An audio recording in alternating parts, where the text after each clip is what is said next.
우리 같이 기도드리겠습니다. 창조주이신 하나님 아버지 감사합니다.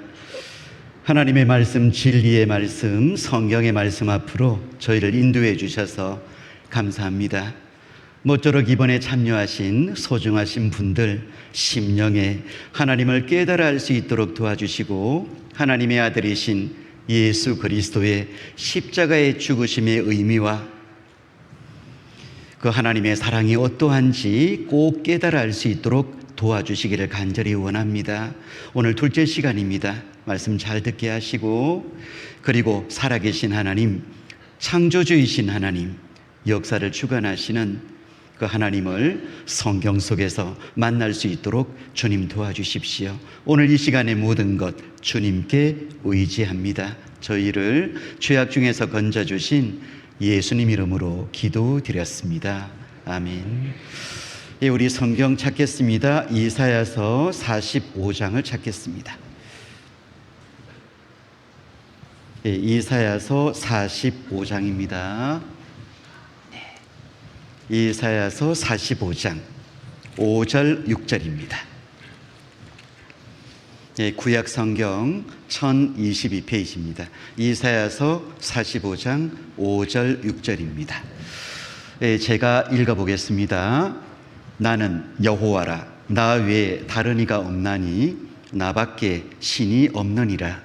너는 나를 알지 못하였을지라도 나는 내 띠를 통일 것이요, 해 뜨는 곳에서든지 지는 곳에서든지 나밖에 다른 이가 없는 줄을 무리로 알게 하리라. 나는 여호와라, 다른 이가 없느니라. 예, 반갑습니다. 방금 읽었던 이 말씀을 통해서 하나님이 이 세상 창조하신 창조주이시고 유일하신 참신이시다라는 걸 반복적으로 선포하고 계십니다. 오늘도 잘 오셨습니다. 우리는 이 성경을 배우기 위해서 한자리에 모였습니다. 어제 들었던 말씀을 약간 요약해 볼까요? 우리는 이 성경 속에서 그토록 궁금하게 여기는 우리 인생에 대한 문제, 그리고 죽음 이후에 영혼에 대한 문제, 그리고 우리가 살아가는 이 세상에 대한 문제, 그리고 영원한 천국에 가는 그 문제에 대해서 해답을 얻기 위해서 이 성경을 배우기 시작했습니다. 그래서 이 성경 속에 하나님을 알 수 있고 영원한 천국에 갈 수 있는 해답이 있다라는 걸 어제 그것을 주제로 우리가 말씀을 쭉 배워봤습니다. 오늘도 잘 오셨습니다. 원래 첫째 날 참여하시고 둘째 날 오지 않는 분이 의외로 계십니다. 왜냐? 마지못해 오셔서요, 첫째 날 내가 그래도 부탁하는 거 한번 들어줬으니까 이 정도 되었지. 그래서 둘째 날 빠지시는 분이 의외로 계시더라고요. 근데 그런 모습을 보면서 참 많이 안타까운 마음을 가지게 되었습니다. 좀 연속해서 한 주 동안 꼭 이어서 말씀을 들으시면 얼마나 좋으실까. 이 성경 속에 황금보다 더 귀한 내 영혼의 보석, 천국의 보석이 있는데 그걸 얻으시면 얼마나 좋을까. 참 마음속에 그런 간절한 마음을 가지게 되었습니다. 그래서 오늘도 둘째 날 오신 여러분은 위너입니다. 위너. 위너가 뭐죠? 승리자입니다. 첫째 날에 그 큰 시험을 이겨내고 둘째 날 발걸음을 하신 여러분은 정말 인생의 그 문제의 해답을 얻을 수 있는 인생의 승리자가 될 수 있습니다. 그래서요, 여러분은 둘째 날 오신 여러분은 위너, 승리자다라고 먼저 말씀을 드리고 싶습니다. 그리고 이 성경을 배울 때 우리가 가져야 될 마음이 있습니다. 생각 없이 들으면, 아무 의미 없이 들으면요, 그냥 지루합니다. 피곤합니다. 그리고 그냥 마음에 싫은 마음이 가득합니다. 그리고 누구 말대로 때려치우고 싶습니다. 어떤 분은 그러시더라고요.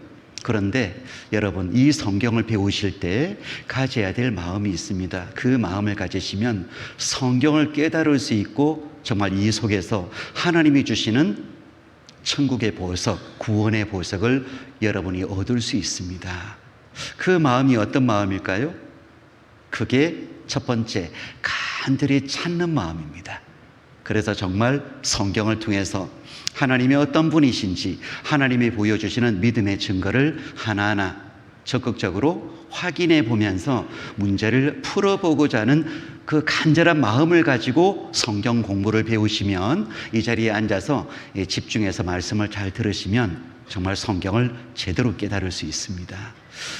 그리고 또 하나의 마음은 감사하는 마음입니다, 여러분. 감사하는 마음. 아니, 성경을 배우는데 왜 감사를 해야 되죠? 제가 참 이걸 실감나게 또 마음에 와닿았던 최근에 있었던 일이 하나 있었습니다. 작년 말쯤에 제가 여기 대구 교회에 와서 이 말씀을 전하던 이런 모습처럼 합천교회에 가서 말씀을 전하는 그런 시간을 가졌습니다. 그런데 거기에 중년 여성 한 분이 이제 교회 자매님의 인도하심을 받아서 자리에 이제 오신 겁니다. 그리고 그분이 어쨌든 성경 말씀을 첫째 날 말씀 들으시고 깜짝 놀라십니다. 그리고 둘째 날, 셋째 날 쭉 말씀을 들으시면서 마지막 말씀 다 들으시고 이제 본인이 마음속에 담아뒀던 이야기를 쭉 하십니다. 그 이야기를 들으니까 참 마음이 뭉클하더라고요. 20년 전에 본인이 임사체험을 경험을 했다고 이야기했습니다.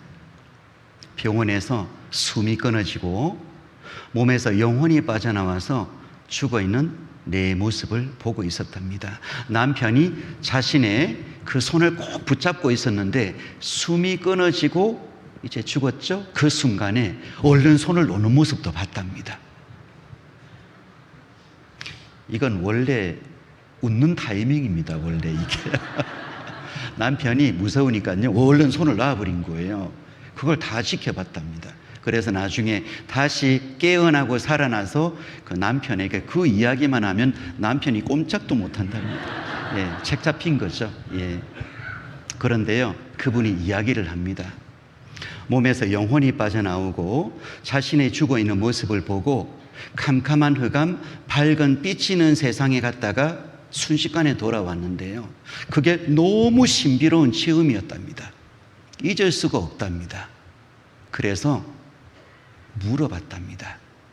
만나는 사람마다 주위에 있는 사람들에게 물어봤답니다. 도대체 그게 뭐냐고. 내가 분명히 죽었다 살아났는데 나는 다 봤다고. 몸에서 영혼이 빠져나오고 그 깜깜한 터널 이후에 검은 밝은 빛이 있는 곳에 내가 다녀왔는데 도대체 그게 뭐냐고. 왜 그런 일이 있었냐고.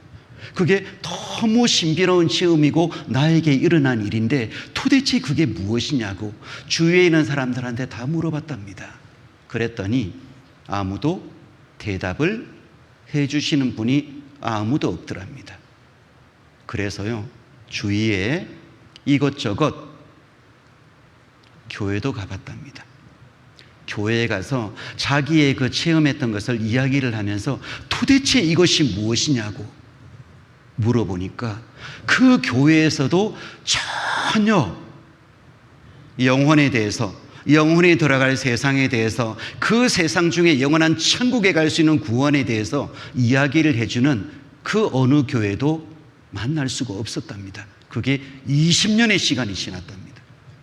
마음속에 계속 답답했답니다. 계속 궁금했답니다. 도대체 그게 뭐냐. 그런데 직장에 일을 하는데 합천교회 한 자매님의 그 만남이 있어서 그 자매님에게 이제 인도가 되어서 와서 말씀을 듣기 시작한 거예요. 여러분이 어제 들으셨던 그 말씀입니다. 말씀을 들었더니 드디어 그토록 20년 동안 풀리지 않았던 그 퍼즐이 풀리는 거예요. 성경을 통해서 성경 말씀에 이것이 있네. 성경 말씀에 이것이 있네. 본인이 너무 마음속에 이렇게 실감이 났답니다. 경험했던 거니까. 그리고 끝날까지 한 주 동안 말씀을 쭉 이어서 들으시고요. 그래서 내 영혼이 이제 천국 갈 수 있습니다. 구원을 얻으시고 그리고 지금 신앙생활 참 잘하고 계십니다. 여러분, 우리가 지금 말씀을 배우기 위해서 이 자리에 모였습니다. 누구는 20년 동안 찾았던 말씀입니다. 누군가에겐 어제 이 세상을 떠난 이 세상 마지막 호흡이 끊어진 그 누군가에겐 그토록 알고 싶고 그토록 깨닫고 그토록 천국 가는 길을 얻고 싶었던 그 귀한 생명의 말씀이 지금 우리 앞에 놓여져 있는 거예요. 이 성경 말씀이 그토록 귀한 말씀이고 하나님이 우리에게 나에게 은혜를 베풀어 주신 겁니다. 이 성경 말씀을 들으시기 위해서 여러분이 인도되고 비록 불편한 부담스러운 싫은 마음도 있을 수 있겠지만 여러분이 이 자리에 오신 건 정말 하나님의 크신 은혜와 사랑입니다. 여러분의 영혼이 영원한 천국에 가길 원하시고 여러분에게 믿을 만한 증거를 보여주시고 정말 하나님을 깨닫고 십자가의 피를 쏟으신 예수 그리스도를 깨달아 알 수 있도록 20년 동안 찾고 찾았던 그 말씀이 어제 떠난 그분이 그토록 사모하고 그토록 듣고 싶었던 알고 싶었던 그 놀라운 내 영혼이 돌아갈 영원한 세상에 대한 진리의 말씀이 지금 우리 앞에 나에게 놓여져 있는 겁니다. 여러분 말씀을 들으실 때 첫 번째 정말 간절한 마음으로 들으셔요. 두 번째 감사하는 마음으로 들으셔요. 이 자리에 오셔서 이런 소중한 시간 말씀을 들을 수 있다는 건 인간의 노력, 능력, 인간의 수단, 방법으로 이루어질 수 있는 게 아닙니다. 절대적인 하나님의 인도하심과 은혜 가운데 여러분은 이 자리에 계신 겁니다. 그래서 간절히 찾는 마음, 감사하는 마음을 가지시고 성경을 배우시면 여러분 한 주 동안 빠지지 마시고 쭉 이어서 말씀을 들으시면 여러분의 영혼이 거듭납니다. 영원한 천국을 얻을 수 있습니다. 성경 속의 진리를 깨달을 수 있습니다. 그리고 이 세상 최고의 하나님이 주시는 기쁨과 은혜와 사랑, 행복을 얻게 됩니다. 그리고 극적인 삶의 선한 변화를 겪게 됩니다. 얻게 됩니다. 그래서 여러분 감사하는 마음으로 성경 배우셔야 돼요. 세상의 욕심, 육신의 편안함, 거기에 마음을 빼앗기고 불편한 마음으로, 원망스러운 마음으로, 싫은 마음으로, 억지의 마음으로가 아닌 진짜 감사하는 마음으로 말씀을 들으셔야 돼요. 이 말씀이 여러분의 영혼을 살립니다. 이 말씀이 여러분에게 그 영혼의 빈 공간, 텅 비어 있는 거기에 가득 채워주는 하나님의 행복의 말씀이 될 수 있고 여러분의 삶을 정말 선하게 변화시켜 줄 수 있는 하나님의 진리의 말씀이기 때문에 말씀을 배울 때 하나님의 베푸신 은혜가 그토록 크기에 감사하는 마음으로 이 성경을 배우셔야 됩니다. 그래서 오늘도 너무 잘 오셨습니다. 제 마음으로는요, 오신 분들 전부 한 번씩 다 업어드리고 싶은데 아마 그렇게 하면은 또 글쎄요, 아마 허리가 나지 않을 것 같으니까 마음으로 업어드리도록 하겠습니다. 하여튼 진정으로 감사합니다. 하나님은 우리에게 믿을 만한 증거를 보여주십니다. 우리에게 무조건 막무가내식으로 억지로 그냥 강요하듯이 그렇게 믿으라고 요구하시는 분이 아닙니다. 세상 종교 믿는 믿음은 그렇습니다. 쇠뇌된 믿음, 다짐해서 믿는 믿음, 무조건적인 믿음, 억지의 믿음일지 모르겠지만 성경은 알고 믿는 믿음, 그리고 진짜 감사해서 믿는 믿음, 그리고 너무 분명한 믿음. 그래서 하나님은 우리에게 믿을 만한 증거를 보여주셔요. 오늘은 창조에 대한 증거, 그리고 역사적 증거를 확인해 보겠습니다. 여러분 3,500년 전부터 약 1,900년 전까지 기록된 이 성경 속에 하나님의 창조의 사실, 이미 수천 년 전에 미리 하나님이 말씀하시고 기록된 거 우리가 확인해 볼 겁니다. 그리고 역사가 어떻게 시작되었는지, 어떤 과정을 거쳐서 지금까지 왔는지, 그리고 앞으로 어떻게 될 것인지 차근차근 말씀을 배워볼 겁니다. 어제도 말씀 정말 잘 배우셨습니다. 오늘도 더욱더 집중해서 이 말씀에 귀를 기울이시기 바랍니다. 자, 여기 성경 한 구절을 또 보겠습니다.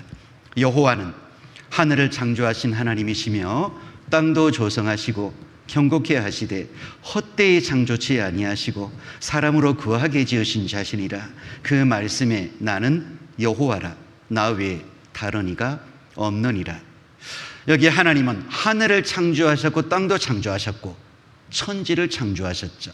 그리고 헛되이 창조치 아니하시고 사람으로 거하게 지으신 자신이라. 그래서 창조의 중심이 바로 사람입니다. 사람이 살아갈 수 있는 모든 환경, 여건, 모든 것을 완벽하게 갖추도록 하나님은 창조하셨다라는 뜻입니다. 그래서 하나님이 창조하셔서 우리에게 베풀어 주신 이 세상의 모든 환경, 여건을 보면 너무 완전합니다. 무질서하지 않습니다. 우연히 저절로, 아무리 둘러봐도 우연히 저절로 대충의 모습이 아니고 너무나 완벽한 법칙과 질서 가운데 이 세상 모든 것이 운행되고 있습니다. 이건 지으신 창조주가 계시다라는 걸 분명히 우리에게 보여주고 계신 거예요. 그래서 대우주를 연구했던 과학자들, 이런 이야기를 했죠. 만유인력의 법칙을 발견했던 과학자 뉴턴. 우주는 쉬지 않고 움직이는 시계추다. 정해져 있는 것을 정확하게 움직이는 겁니다. 그러니까 법칙과 질서 가운데 돌고 있는 거예요. 우주는 쉬지 않고 움직이는 시계추다. 태양과 행성들 그리고 혜성의 아름다운 체계는 이지적이고 능력 있는 분의 계획과 주관 아래서만 가능하다. 그리고 그러한 사실 때문에 그분은 주 하나님으로 불린다. 이런 이야기를 했고요. 그리고 천문학자 케플러, 우주를 볼 때마다 하나님의 무언에 하나님의 설교를 듣는 것 같다. 그래서 제2의 성경이 우주라고 이야기합니다. 우주를 자세히 들여다보면 창조주가 보인답니다. 하나님이 창조하신 그 솜씨, 능력, 큰 하나님이 그 속에 담겨져 있다 그럽니다. 알버트 아인슈타인, 나는 더 이상 우주의 법칙을 발견하고 싶지 않다. 그 법칙을 만든 자를 발견하고 싶다. 대우주, 우리가 살아가는 이 세상은 하나님이 정해 놓으신 법칙과 질서 가운데 운영되고 있는 겁니다. 정교하게 만드시고 하나님이 다스려가고 계신 거예요. 기가 막힌 거죠. 또 볼까요? 코페르니쿠스 천문학자, 우주는 지극히 선하신 하나님께서 질서정연하게 우리를 위하여 만드셨다라고 이야기를 했습니다. 그래서 우리가 살아가는 이 세상, 태양계 행성 중에 지구가 있잖아요. 지구의 이 공전, 자전을 들여다보면 기적입니다. 기적. 우리가 이 기적 가운데서 하루하루의 삶을 살아가고 있는 겁니다. 지구는 태양 주위를 시속 10만 8천 킬로의 속도로 돕니다. 총알 30배의 속도로 달립니다. 그리고 1년에 9억 5천 킬로의 궤도를 가지고 있고 6조 톤의 10억 배의 무게가 우주 공간에 떠서 총알 30배의 속도로 달리고 있는 거예요. 지구가 태양 주위를 공전하고 있습니다. 그리고 스스로 자전합니다. 시속 1660km로. 그리고 지구 주위에 달이 공전하고 있죠. 2660km로 기가 막히게 돌고 있습니다. 이 모든 것이 인간이 지구에서 생명한 활동을 할 수 있도록 완벽하게 갖춰진 조건과 모습을 다 가지고 있는 거예요. 그래서 이 태양계 우주가 돌아가는 모습을 보면요, 이 모습하고 똑같아요. 이 모습하고 똑같아요. 자, 이게 어디 무엇하고 닮았죠? 무엇하고 닮았죠? 시계하고 닮았어요. 시계하고 닮았습니다. 그래서 제가 영상을 좀 하나 보여드리고 싶은데요. 미국 LA 공항에 가서 잠시 비행기를 기다리다가 면세점이 하나 있더라고요. 근데 영상이 하나 나와요. 보여드릴 영상이 바로 그 영상입니다. 영상 보니까 굉장히 좋아요. 보니까 이 세상 모든 만물이 시계가 만들어지고 돌아가듯이 모든 만물이 만들어지고 법칙과 질서 가운데 시계처럼 돌고 있다는 걸 너무 잘 영상으로 만들어 놓은 거예요. 그래서 그 영상을 좀 보여드리려고 합니다. 우리가 살아가는 이 세상, 대우주, 지구, 모든 만물은 하나님이 창조하신 피조물이고, 그리고 법칙과 질서 가운데 운영되고 있는 거예요. 자, 한번 볼까요? 이 시계가 오메가 시계입니다. 혹시나 오해하지 마십시오. 주무시다가 또 시계 광고하더라, 혹시 또 그렇게 또 오해하시는 분이 계실지 모르겠는데요, 여기 광고가 아니고 하나님이 창조하신 세상이다라는 걸 너무 시계로 표현을 잘한 거예요. 자, 한번 보겠습니다. There are movements so perfect you'd hardly think they were made by humans.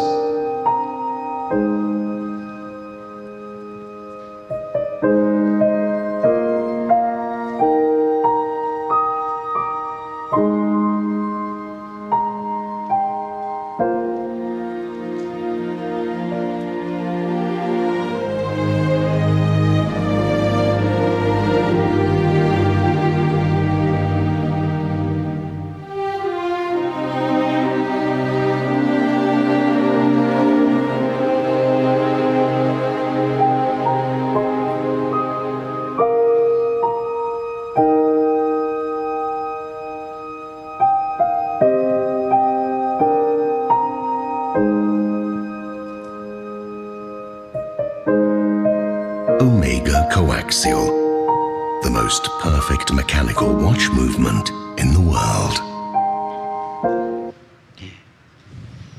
어떤 분이 물어보시대요. 도대체 그 안에서 뭐라고 이야기하는 거예요? 물어봅니다. 오메가 시계가 정확하고 참 튼튼하고 좋은 시계다. 이거 문구가 그래요. 하여튼 그런 이야기입니다. 그래서 제가 이 영상을 보고요, 얼마나 마음에 들었는지 거기 면세점에 들어가서 한 3만 원, 5만 원 하면 시계 하나 사오려고 그랬더니 1,500만 원 하더라고요. 그래서 포기하고 그냥 들어왔습니다.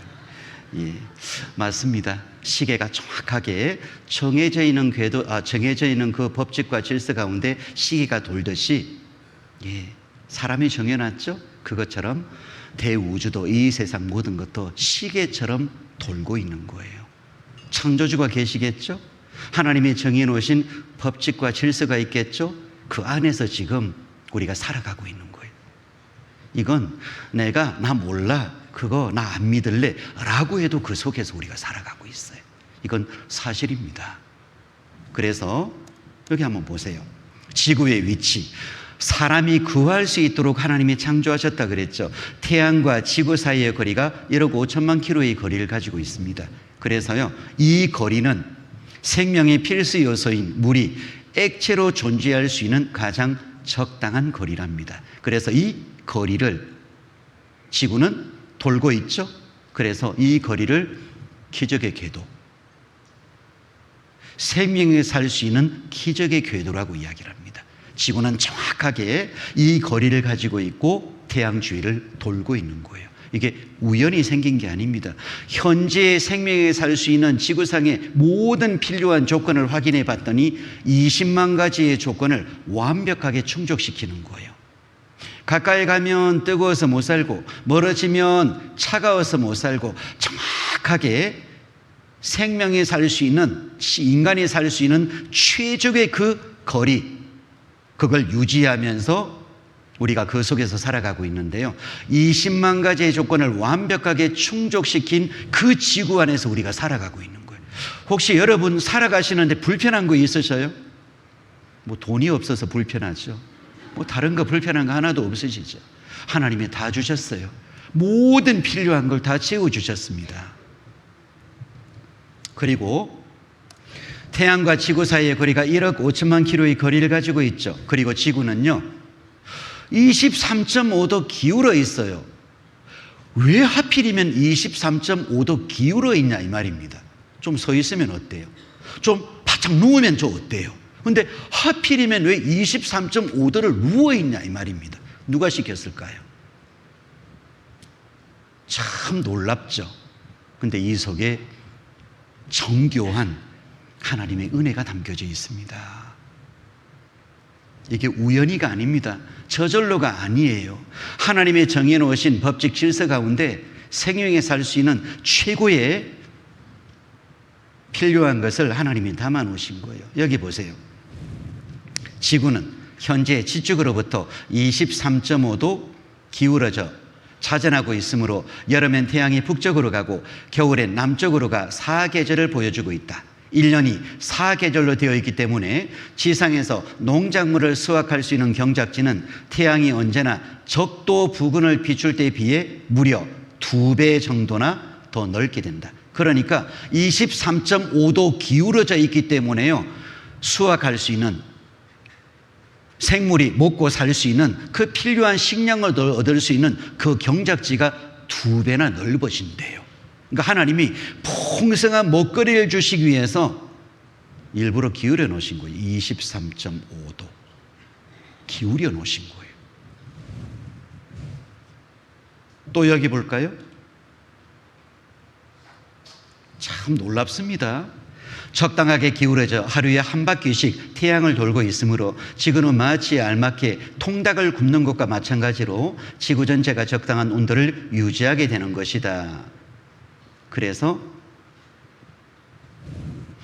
지구가 23.5도 기울어져야 한다는 것은 우주의 어느 법칙에도 그 근거가 없다. 꼭 그렇게 정해져야지만 될 어떤 당위성도 없는 것이다. 지구에 대한 하나님의 특별한 목적이 있으셨기 때문에 이토록 세심하게 설계된 것이라고 생각할 수밖에 없다. 어느 천체, 어느 별에도 지구처럼 자전의 속도나 기울기가 같은 것이 없다. 그래서 절대 우연히 저절로가 아니다. 하나님의 정교하신 솜씨, 은혜 가운데 우리가 살고 있는 이 지구 모든 환경이 갖춰져 있는 거예요.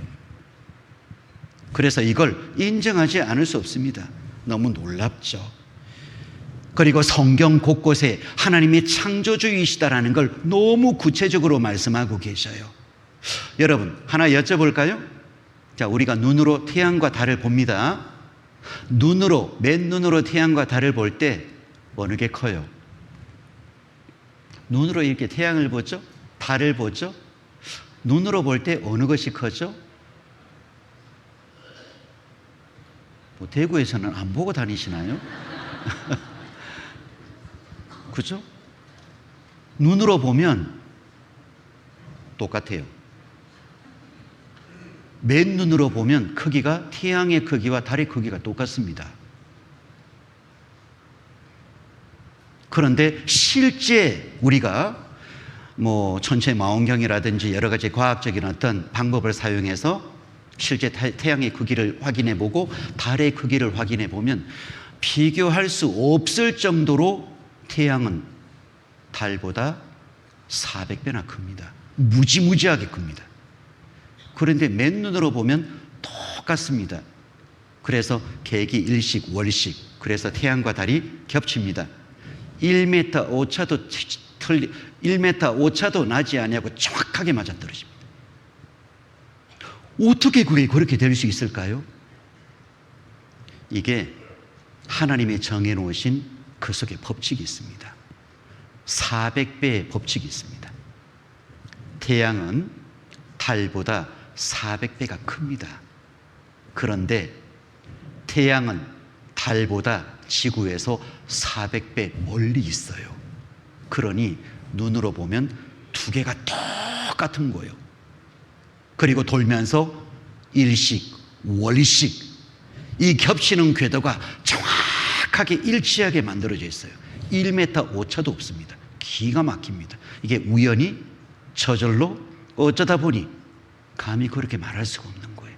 400배의 법칙을 하나님이 딱 정해놓으신 겁니다. 여기 한번 보세요. 이미 3,500년 전 성경부터 태양은 크고 달은 작다 미리 말씀하셨어요. 창세기 1장 16절 한번 가보세요. 1장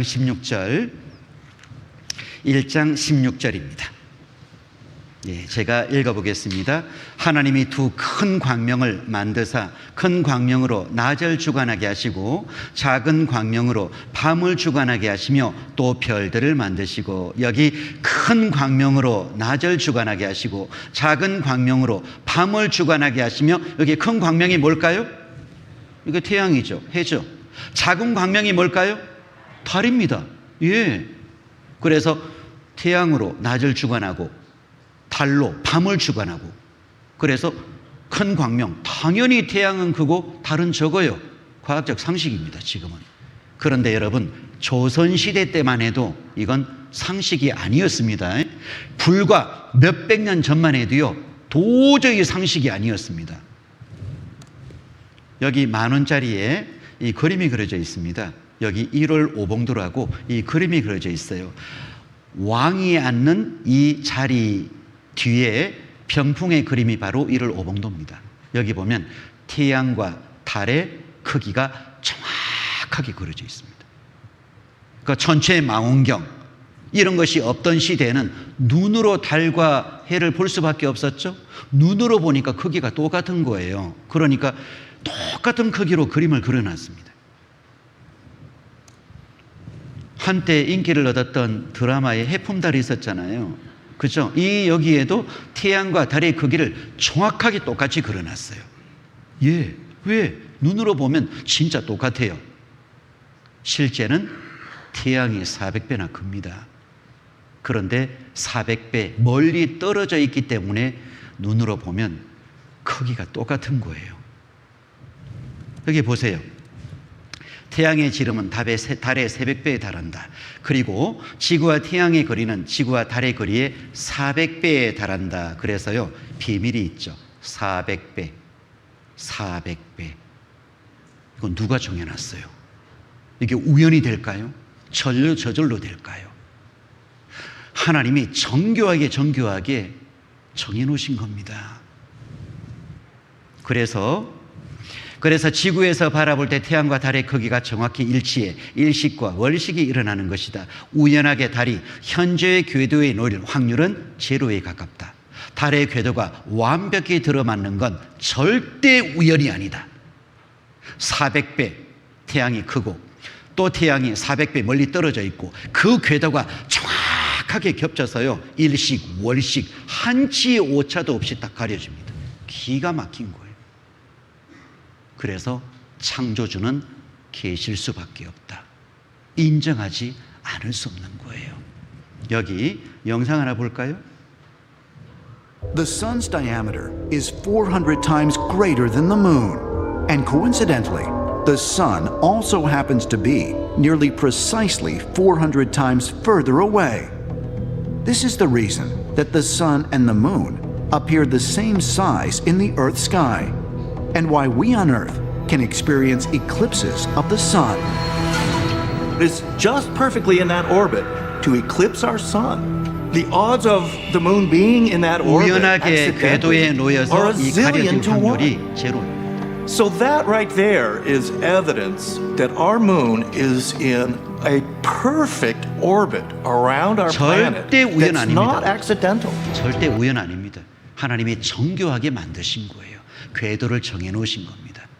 뭐 이것뿐만이겠습니까? 여러분, 이 성경 속에요, 지금 시대에 발견되는 우주에 대해서, 지구에 대해서, 여러 가지 생명에 대해서 하나님은 이미 수천 년 전부터 미리 말씀 다 해놓으셨습니다. 그래서요, 또 몇 개 한번 찾아볼까요? 우리 욥기서 26장 7절 한번 찾아보세요. 이것도 욥기서 26장 7절입니다.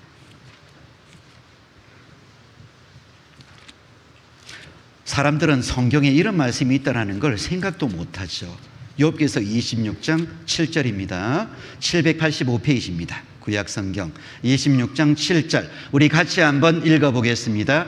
그는 북편 하늘을 허공에 펴시며 땅을 공간에 다시며. 그는 하나님은 북편 하늘을 허공에 펴시며. 여기 허공이라는 말씀이 영문 성경에 보면 to empty, 그래서 비어있다라는 뜻입니다.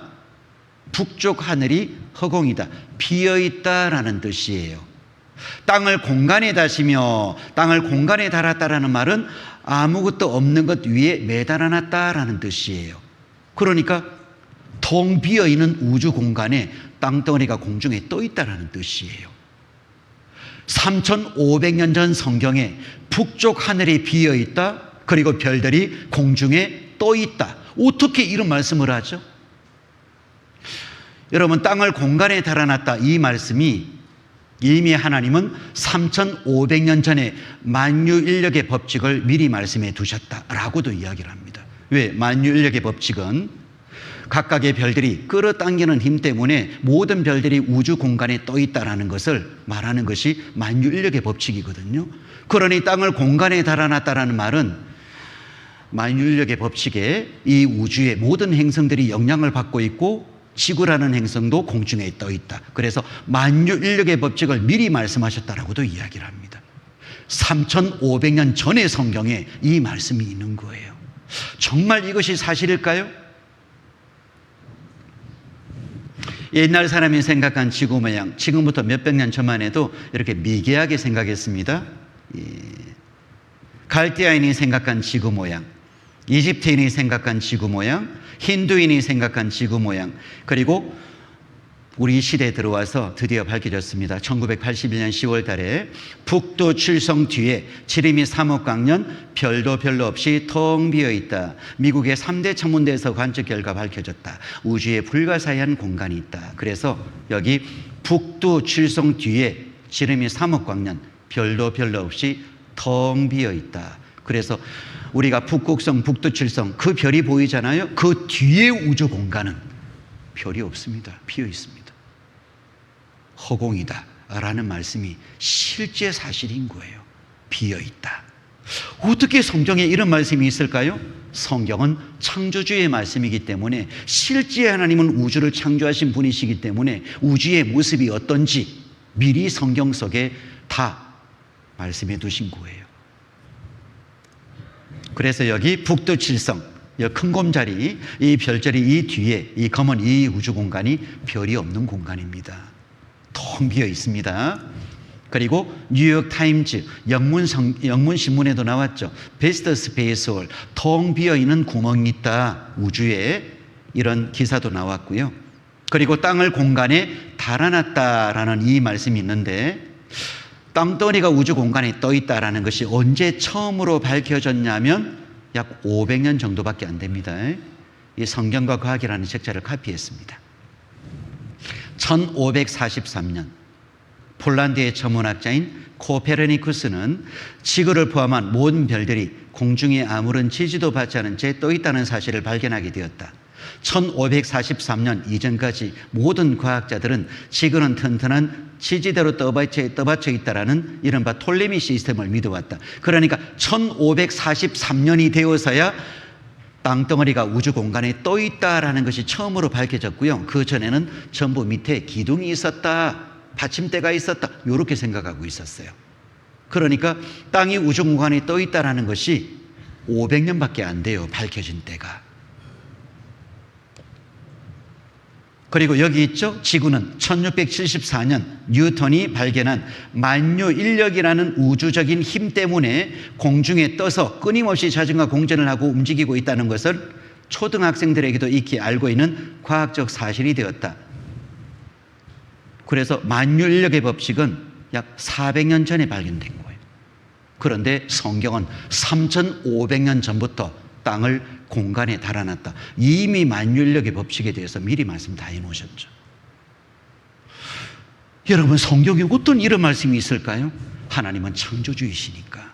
하나님은 정말 이 세상 우주를 만드시고 그 모양과 모습을 성경 속에 미리 담아 놓으신 거예요. 여러분, 성경 제대로 보면 여러분 대박 납니다. 왜? 성경은 진리니까, 사실이니까. 성경 말씀 보고 실제 위대한 과학적 발견을 한 사람이 의외로 많습니다. 대박 납니다, 여러분. 내 영혼이 대박 나고 내 인생이 대박 나고 하나님이 주시는 더할 수 없는 큰 축복과 은혜를 얻습니다. 대박 납니다, 여러분. 대박 나는 방법을 가르쳐줘도 몰라요, 사람들은요.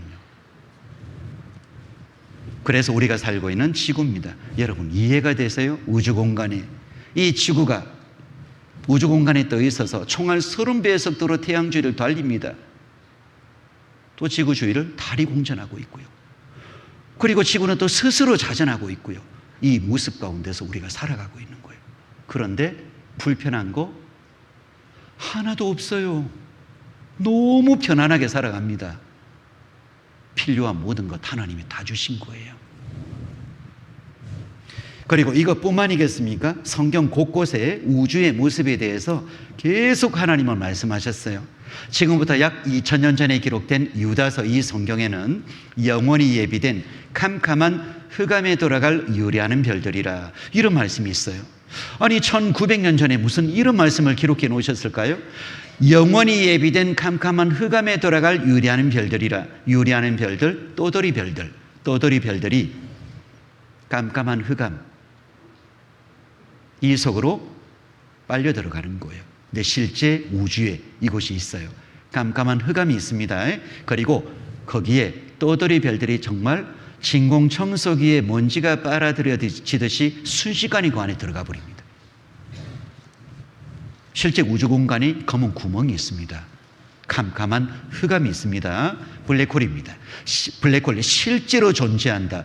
허블 우주망원경 통해 증거 포착했다. 은하계 중심에서 가스별 빨아들이고 있다. 블랙홀 증거 잡았다.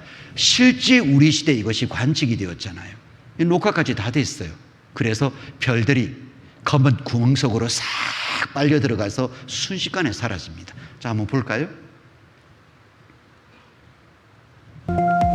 거대 블랙홀이 태양만한 별을 삼키는 모습이 포착됐습니다. 영국 버밍엄대 연구팀은 지구로부터 2억 1,500만 광년 떨어진 은하에서 태양 질량의 100만 배인 블랙홀 속으로 별이 가늘고 길게 빨려 들어가는 과정을 6개월에 걸쳐 관측했다고 밝혔습니다. 연구팀은 이번 관측을 통해 별이 블랙홀로 빨려 들어갈 때 밝은 빛을 내지만 블랙홀이 내뿜는 파편 때문에 주변이 어둡게 보인다는 점을 최초로 밝혀냈다고 말했습니다. 여러분 기가 막히죠? 성경에 어떻게 이런 말씀이 있을까요? 이거 말씀드리면 어떤 분이 또 물어봅니다. 목사님, 아니 성경 보고 하나님 믿는 거 종교잖아요. 근데 종교와 과학을 왜 같이 이야기를 하세요? 종교는 종교고 과학은 과학이잖아요. 과학적인 사고, 판단을 하는 저는 하나님 믿는 종교, 저는 이걸 과학하고 연결시키는 걸 저는 이해를 할 수가 없습니다. 아니 종교와 과학이 어떻게 같이 이야기가 돼요? 물어보는 학생이 있었어요. 그래서 제가 그렇게 이야기했던 게 기억이 납니다. 학생, 과학은 하나님이 창조하신 창조의 사실을 드디어 발견하는 것이 과학이라네. 그래서 성경이 하나님의 창조주이시고 성경은 하나님 말씀이기 때문에 성경에 기록되어 있는 실제 하나님이 창조하신 그 사실, 그 말씀이 드디어 이것이 밝혀지는 것, 발견되는 것이 바로 그게 과학이라네. 그래서 성경과 과학은 뗄래야 뗄 수가 없다네. 왜? 하나님은 창조주이신 게 실제 사실이기 때문에 그렇다네. 그렇게 대답해 줬던 기억이 있습니다. 맞습니다. 하나님을 과학적인 관점에서 확인해보고 찾아보면 얼마든지 성경이 진짜구나라는 걸 확인할 수 있습니다. 증명해낼 수 있습니다. 이것뿐만일까요? 여러분, 우리는 지금 5대양 6대주에 살고 있죠. 그런데요, 땅이 움직입니다. 그런데 여기 한번 보세요. 에벨은 두 아들을 낳고 하나 이름을 벨렉이라 했으니 그때 세상이 나뉘었으며 벨렉의 아우의 이름은 욕단이며 그랬습니다. 세상이 나뉘었으며 하나님이 저 사람 아담을 만드시고 쭉 자식을 낳고 낳았습니다. 그러다가 벨렉이라는 사람이 태어났습니다. 그때 세상이 나뉘었으며 그래요. 세상이 나뉘었다? 뭔 세상이 나뉘었다? 뭘까요? 이건 또 다른 성경에 찾아보면 에벨은 두 아들을 낳아 하나 이름을 벨렉이라 했으니 이는 그때 땅이 나뉘었으며 그랬어요. 세상이 나뉘었다, 땅이 나뉘었다. 여러분, 이 성경에 짝이 있습니다. 어떤 분은 좀 마음에 부정적인 생각을 가지고 있어서요, 아니 성경은 꽤 맞추는 거 아니에요? 그냥 믿고 싶은 대로 여기저기 막 적당한 거 모아서 막 꿰어 맞추는 거 아니에요? 그렇게 오해하시는 분이 계십니다. 아닙니다. 성경은 끼워 맞추는 게 아니라 얼토당토 안 한 말도 안 되는 것을 억지로 그냥 모양을 만드는 것이 아니라요. 말씀에 짝이 있어요. 그래서 세상이 나뉘었다 그랬죠.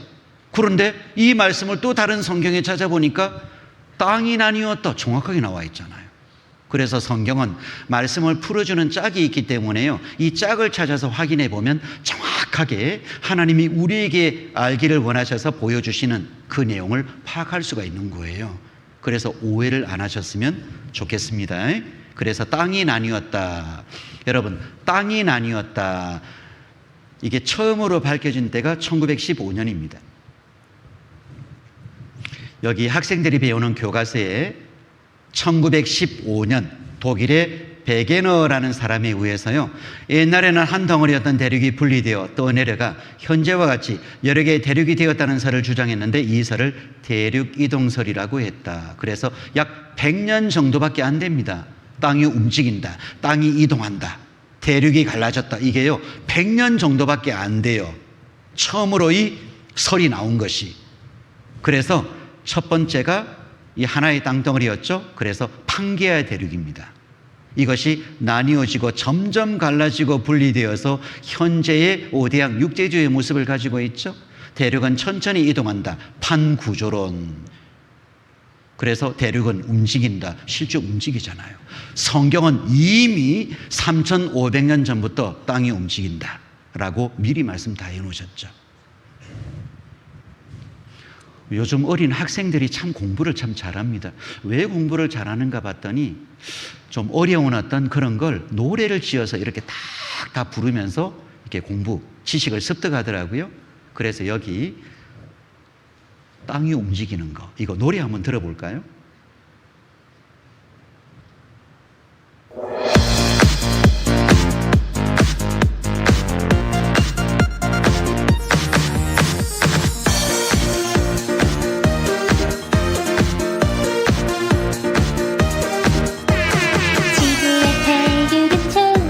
움직이고 있어. 대륙을 움직이게 하는 건 바로 판이야. 판이란 지각과 최상부 멘틀로 이뤄진 암석권 조각이고 지구엔 여러 판 있어.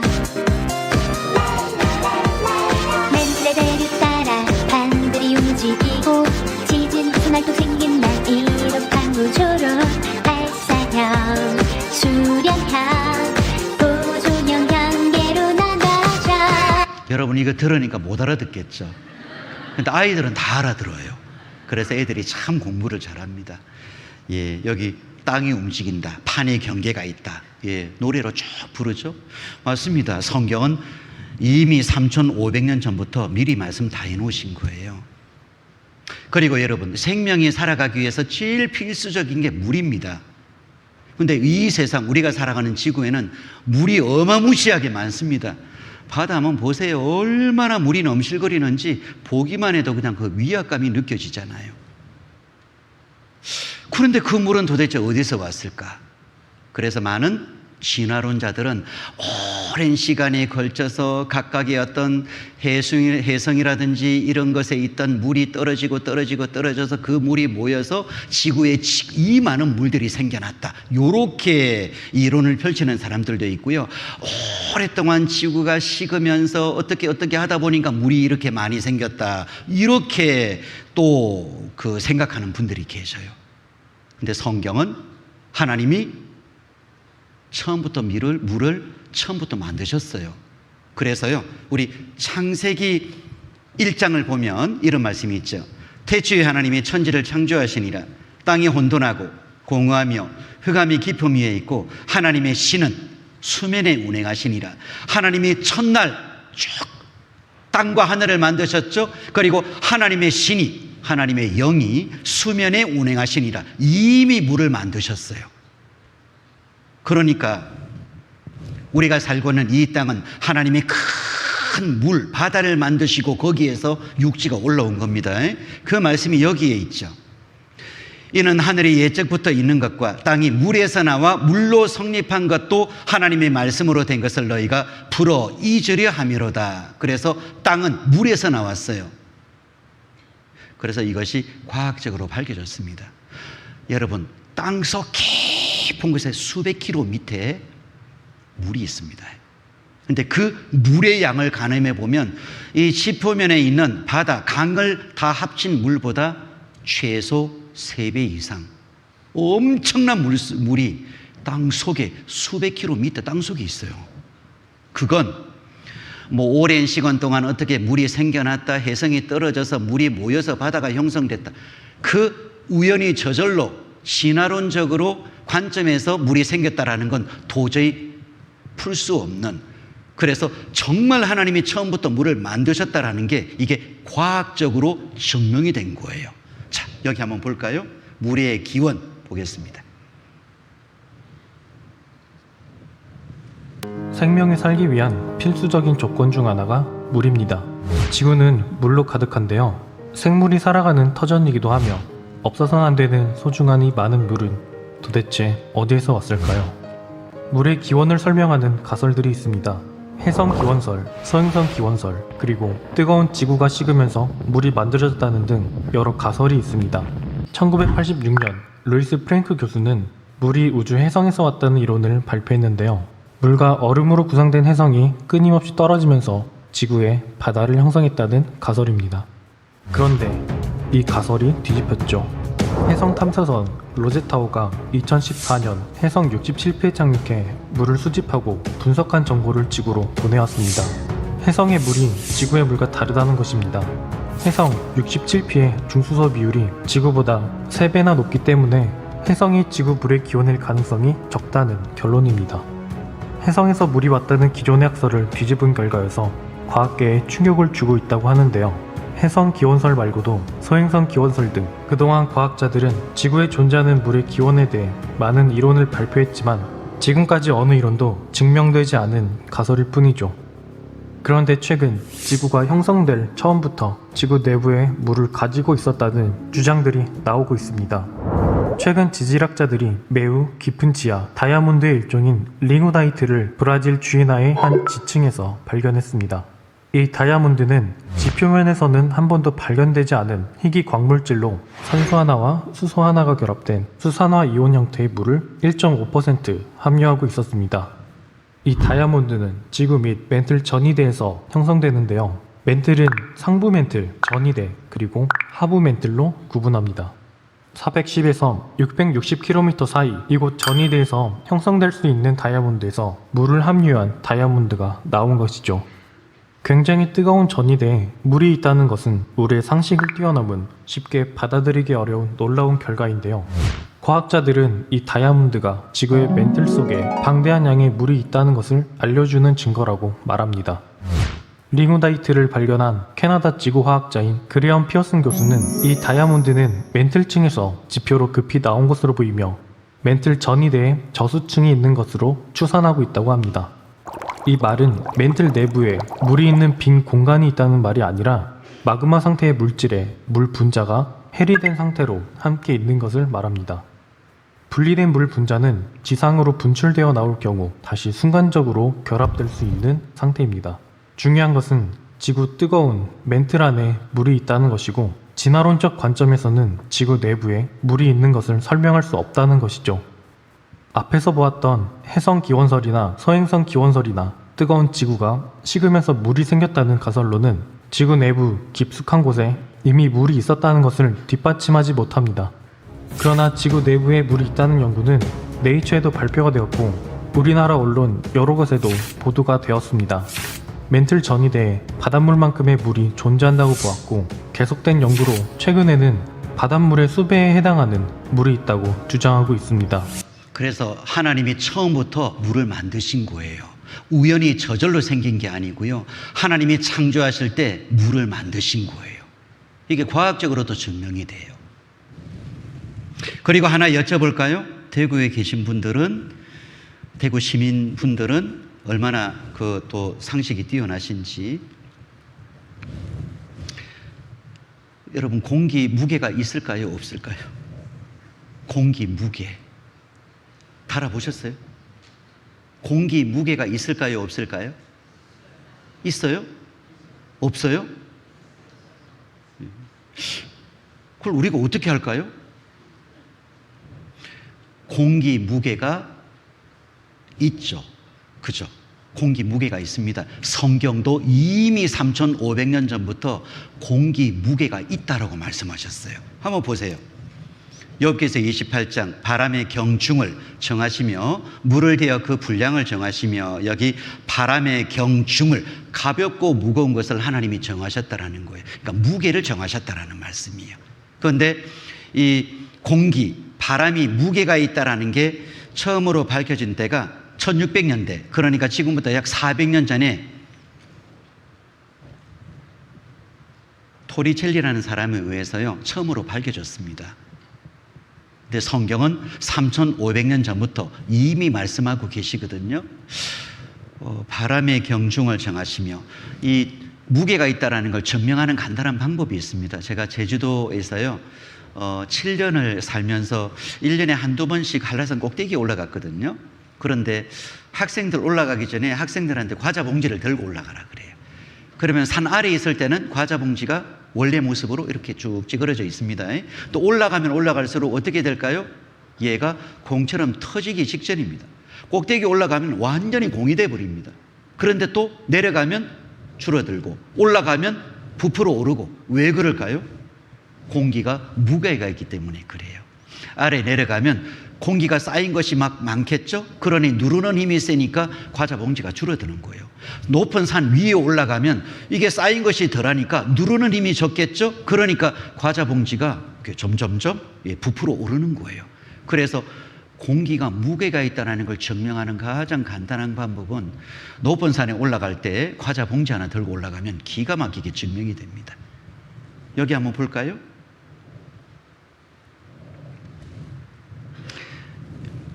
토리첼리 1600년대 사람입니다. 1600년대 대기 압력을 발견한 이탈리아 과학자입니다. 그래서 약 400년 전에 공기가 무게가 있다는 게 처음으로 밝혀진 거예요. 근데 성경은 3,500년 전에 이미 말씀하셨죠. 또 다른 과학책을 카피했습니다. 여기 17세기에 갈릴레오는 그는 공기가 무게를 가졌다는 생각을 하긴 했지만 그 사실을 분명히 증거할 수 없었다. 그 갈릴레오 제자였던 토리첼리라는 사람은 최초로 기압계를 만들었으며 공기가 압력을 갖고 있다는 사실을 증명했다. 그래서요, 여기 이제 토리첼리가 처음으로 공기가 무게가 있다는 걸 증명해낸 거예요. 여기 영상 하나 볼까요? 17세기 이탈리아에서 한 대공이 약 12m의 우물을 파 펌프로 지하수를 끌어올리려고 했으나 물이 한 방울도 나오지 않는 사건이 일어납니다. 이 계기로 당시 과학자였던 토리첼리는 최초로 기압이라는 것을 발견하고 이 기압의 크기를 측정하게 되죠. 그래, 공기가 수면 위를 계속 누르고 있는 거야. 대기압 때문에 물을 퍼올릴 수 없는 것이지. 그는 대기압 측정을 위해 물보다 무거운 수은으로 실험을 하는데요. 수은이 담긴 그릇에 수은이 가득 든 1m의 기둥을 거꾸로 세운 후 마개를 열자 수은이 기둥을 내려가다 76cm에서 멈추는 것을 확인합니다. 수은 기둥을 기울여도 높이는 변하지 않았죠. 내려오던 수은이 멈춘 이유는 수은 기둥 76cm가 누르는 압력과 수은 기둥을 떠받치는 압력, 그리고 기둥 밖 수은의 표면을 누르는 대기압이 같아졌기 때문이라는 것을 발견한 것입니다. 결국 1기압은 수은 기둥 76cm가 누르는 압력이며 물이 누르는 무게로 계산하면 10.3m가 되는 것이죠. 이것도 어렵죠? 예, 성경에 공기가 무게가 있다라고 미리 말씀하셨다. 우리 대구 그러면 제일 강렬한 인상이 남는 게 코로나가 제일 인상이 제일 강하게 남습니다. 예전엔 대구 그러면 사과였거든요. 이제 사과는 어디 가고 없고요. 이제 코로나 이것만 생각이 너무 짙어서 우리 대구 지역이 이제 그때 굉장히 힘들었잖아요. 그러면서 참 전국에 있는 형제 자매님들이 진짜 기도 많이 하셨을 겁니다. 그리고 힘내고 잘 이겨나가기를 정말 응원을 많이 했어요. 그리고 저도 기억이 나는데요. 그때 마스크 한 장 구하기가 하늘의 별 따기였잖아요. 그거 한 장 얻기 위해서 막 수십 미터씩 줄을 서고 그랬습니다. 그만큼 어려운 시간을 보냈습니다, 우리가. 제가 이 말씀을 왜 꺼내냐면요. 그놈의 코로나 바이러스 때문에 생고생을 했습니다. 그렇죠? 근데 성경에 3,500년 전에 바이러스에 대해서, 바이러스를 예방을 어떻게 해야 되는지에 대해서, 만약 감염이 되면 어떻게 해야 되는지에 대해서 이미 말씀 다 해놓으셨어요. 여러분, 저 바이러스 미생물, 이거 처음으로 그 존재가 밝혀진 거, 처음으로 이걸 확인한 사람이 누구일까요? 이거 아시면 노벨상감인데요. 처음으로 바이러스, 미생물, 이걸 처음으로 발견한 사람, 들여다본 사람, 여기입니다. 여기요. 세균은 바이러스입니다. 1670년 네덜란드의 레베누크라는 사람에서 처음으로 발견되었고요. 이 바이러스 세균을 살균하는 것, 처리하는 건 1912년에서야 리트가 발견했습니다. 그러니까 바이러스가 처음으로 발견된 데는 약 400년 정도밖에 안 돼요. 400년 전. 그리고 이걸 어떻게 처리해야 되는지는 100년 정도밖에 안 돼요. 그런데 성경은 이미 3,500년 전부터요, 미리 말씀 다 하셨어요. 그리고 실제 아마 그 코로나 바이러스가 막 퍼지고 할 때 대구도 아마 똑같이 말씀대로, 성경 말씀대로 그대로 따라했습니다. 하나님 안 믿어도 그대로 따라했어요. 안 믿는 사람도. 왜? 하나님이 말씀하시고 하나님 말씀 그대로 해야 되거든요. 보세요. 여기 레위기서 13에서 14장. 이 내용은요, 문둥병 환자를 어떻게 처리해야 되는지, 그리고 어떻게 예방해야 되는지에 대해서 미리 말씀 다 해놓으신 거예요. 보세요.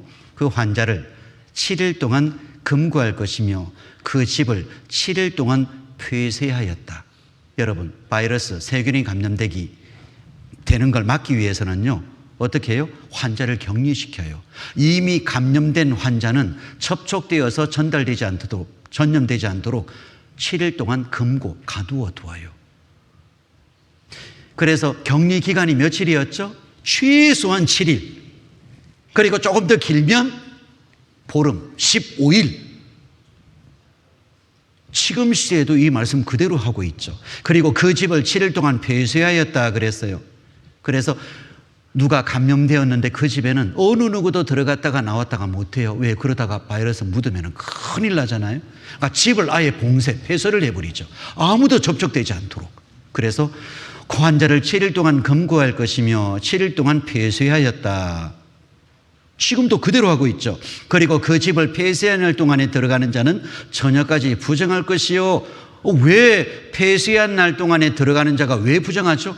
혹시나 묻을 수 있으니까, 바이러스가 묻을 수 있으니까 부정할 것이요.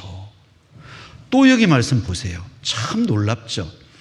그 색점 있는 의복이나 털이나 배의 날이나 씨나 무릇 가죽으로 만든 것을 불사를 지니 그랬어요. 바이러스가 사람에게만 묻어 있는 것이 아니라 다른 사물, 물건에게도 다 묻을 수 있어요.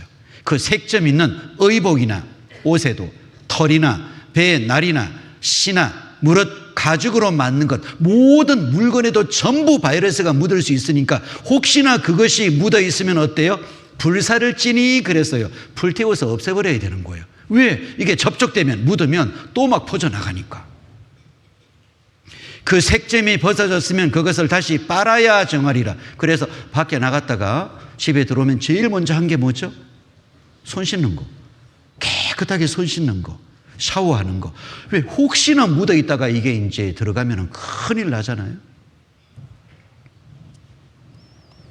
그리고 색점 있는 돌을 빼어 성박 부정한 곳에 버리게 하고, 이미 감염되어 있으면, 오염되어 있으면 어때요? 폐기 처분하는 거예요. 갖다 버려야 되는 거예요. 절대 접촉되지 않도록 태워서 없애거나 아예 폐기 처분해서 그냥 접촉되지 않도록 만들어 버리거나. 지금 이 성경 말씀 그대로 하고 있잖아요.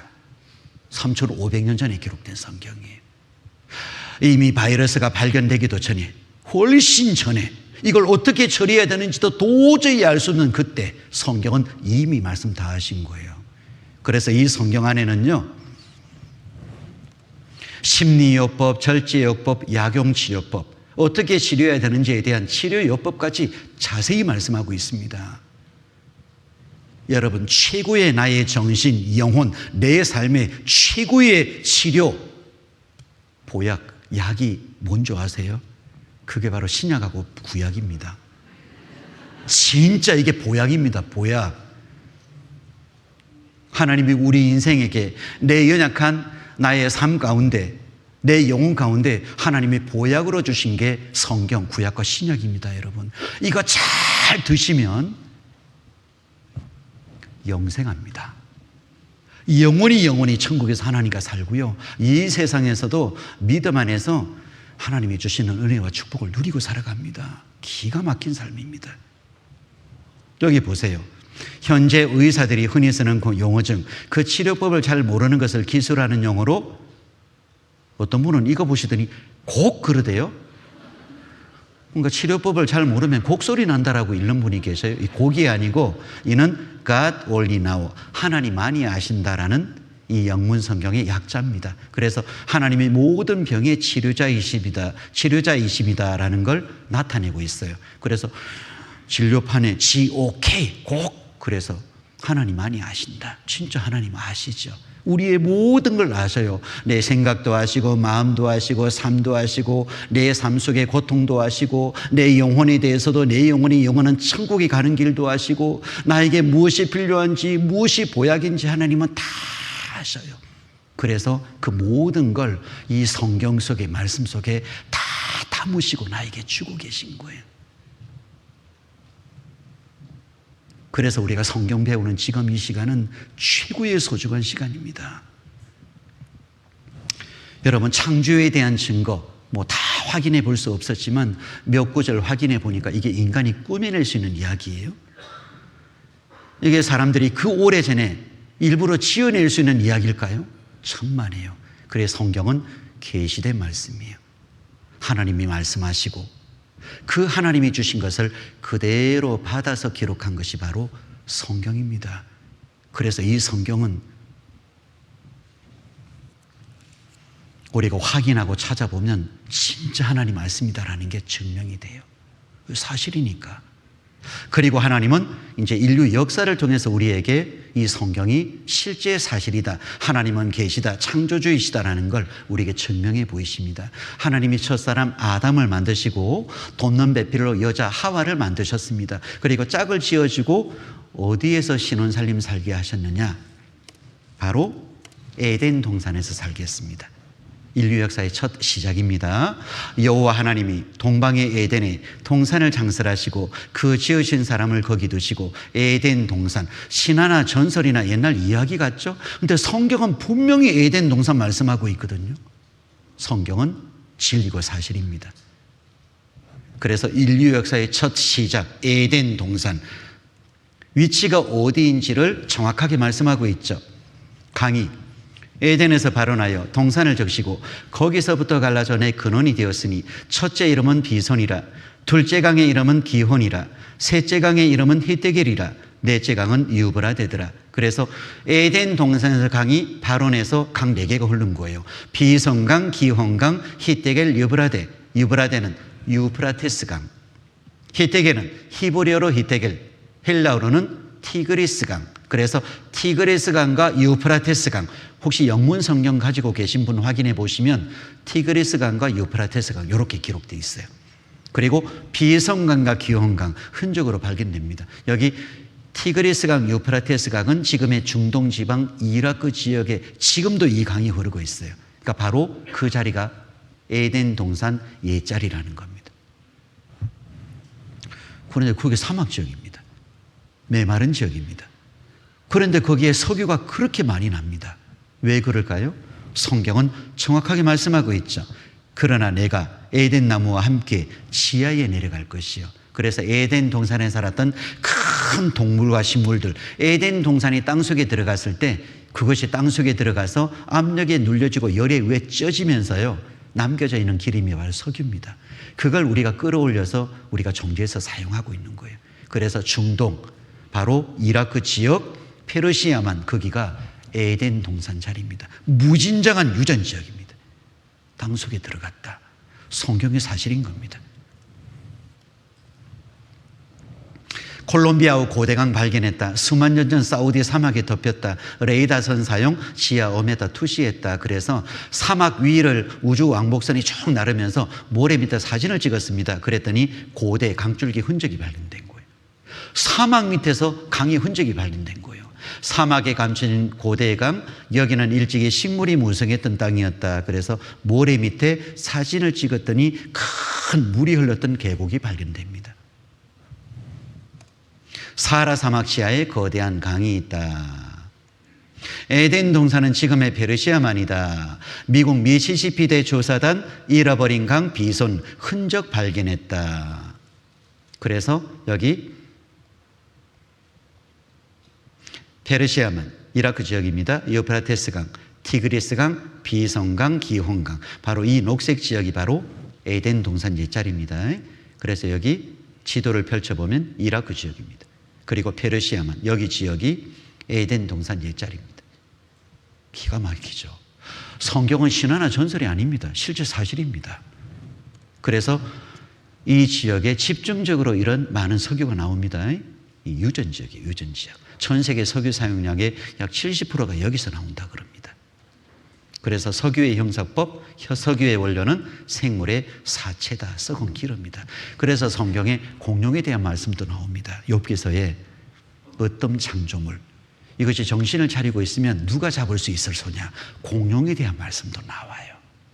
이것이 큰 동물들이 땅속에 들어가서 석유로 바뀐 거예요. 그래서 영상 하나 볼까요?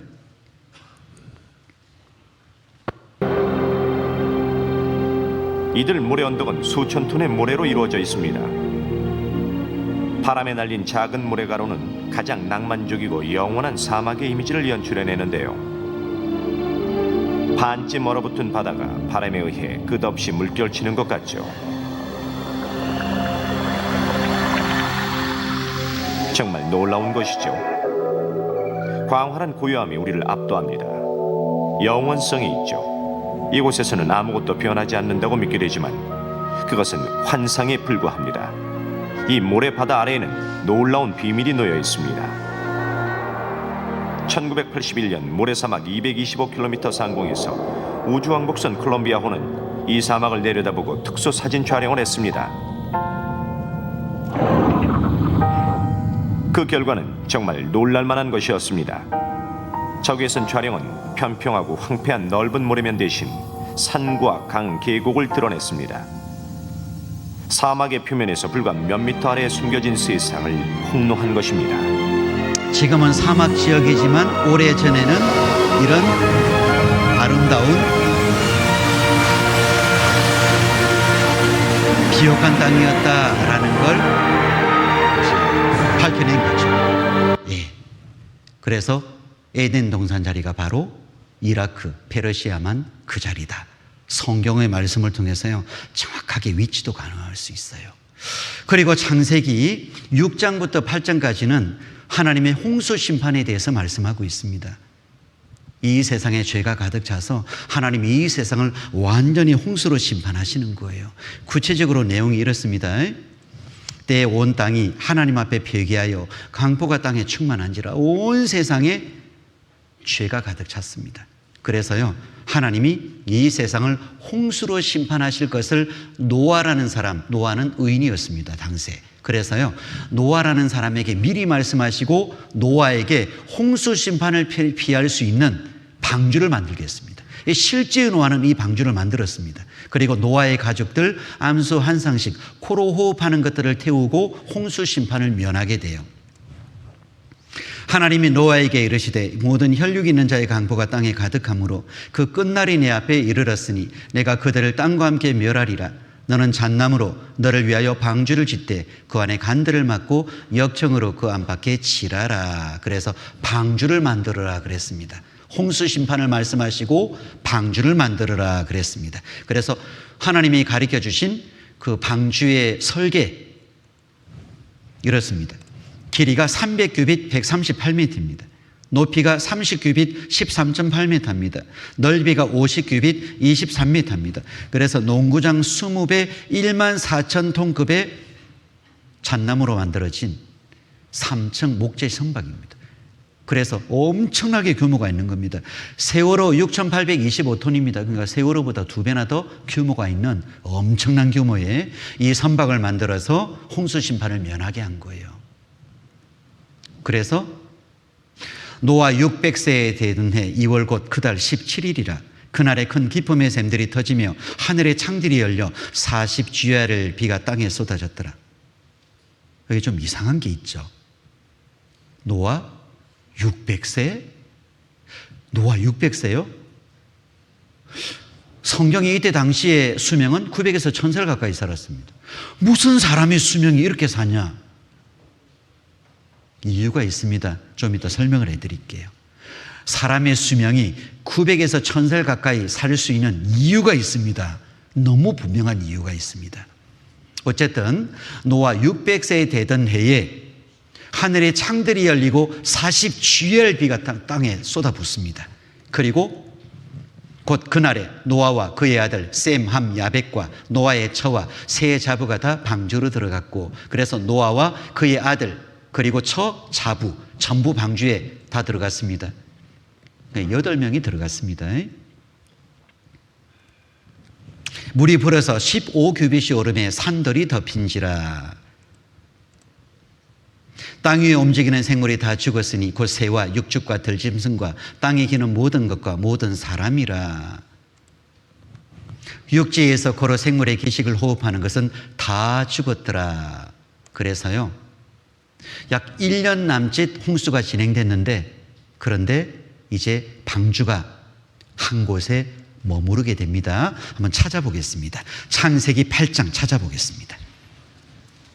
8장 4절. 8장 4절.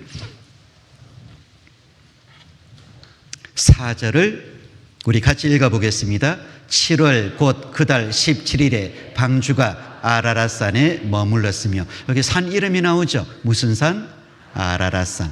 참 이름도 참 아라랏산. 하나님은 참 한국 사람에게 더 친근하신 분이신 것 같습니다. 왜? 아라랏 이러면요, 우리는 굉장히 이 말씀에 대해서 굉장히 참 좋은 긍정적인 마음을 가지게 됩니다. 제발 알아라. 그렇죠? 그래서 산 이름도 아라랏산인 것 같습니다. 여러분, 좀 생각하시면서 성경을 들으시면 최소한 4가지 의문이 듭니다. 첫 번째는 산 전체를 뒤덮는 온 세상을 뒤덮은 물이 다 어디서 올 수 있었냐 이 말입니다. 그 물이 다 어디서 올까요? 두 번째, 그러면 산 전체를 뒤덮었던 물은 다 어디로 갔냐 이 말입니다. 어디로 갔을까요? 이렇게 했더니 어떤 분이 물고기가 먹었대요. 물고기가 물 먹고 살아요. 그래. 배 터져 죽겠어요. 그거 먹었으면. 그래. 이 물이 다 어디 갔냐 이 말이에요. 그리고 세 번째, 노아 600세, 그때 당시는 900에서 1000살, 가장 오래 살았던 사람이 무드셀라 969세. 어떻게 그렇게 사냐 이 말입니다. 이게 지금은 뭐 7, 80년, 8, 90년 그 정도 사는데 어떻게 그렇게 사람이 살 수 있냐. 네 번째, 방주가 아라랏산에 머물렀다 그랬는데 진짜 아라랏산이라는 산이 있느냐? 있다면 그 속에 방주가 있느냐? 최소한 생각을 하면 의문을 가지게 돼요. 하나님은 우리에게 맹목적인 무조건적인 믿음을 우리가 강요하시는 분이 아닙니다. 알고 믿기를 원하시고 믿을 만한 증거를 보여주셔요. 확인해 볼까요? 이 산 전체를 뒤덮는 물이 다 어디서 왔냐 이 말입니다.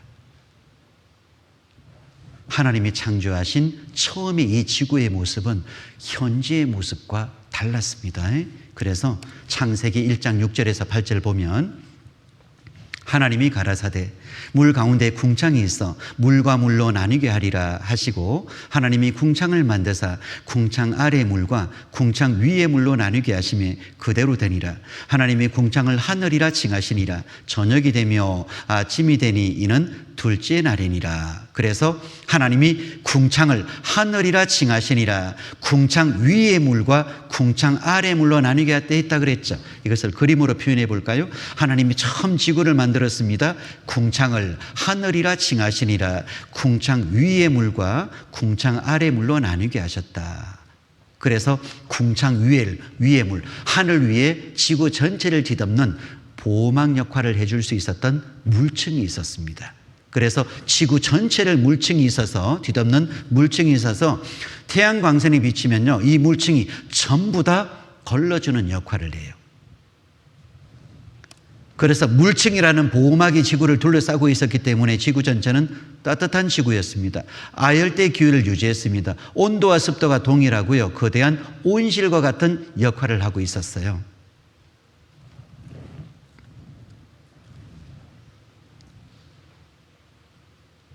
대기권 위에 투명 수막으로 지구를 보호했다. 하늘 위에 물층이 있었다 그랬죠. 적도, 극지방 모두 온화한 기온, 습도가 유지됐다. 해로운 방사선도 차단했다. 노아 홍수 때 파괴되었다. 그러니까 물층이 햇볕 가운데 생물에게 해로운 고주파 방사선 그런 것이 많거든요. 그래서 그런 걸 전부 막아주는 역할을 했어요. 사람의 노화의 주범이 태양이다라고 하거든요. 그래서 태양빛에 해로운 것이 나에게 쏟아지는데 그것을 많이 받으면 빨리 노화되는 거예요.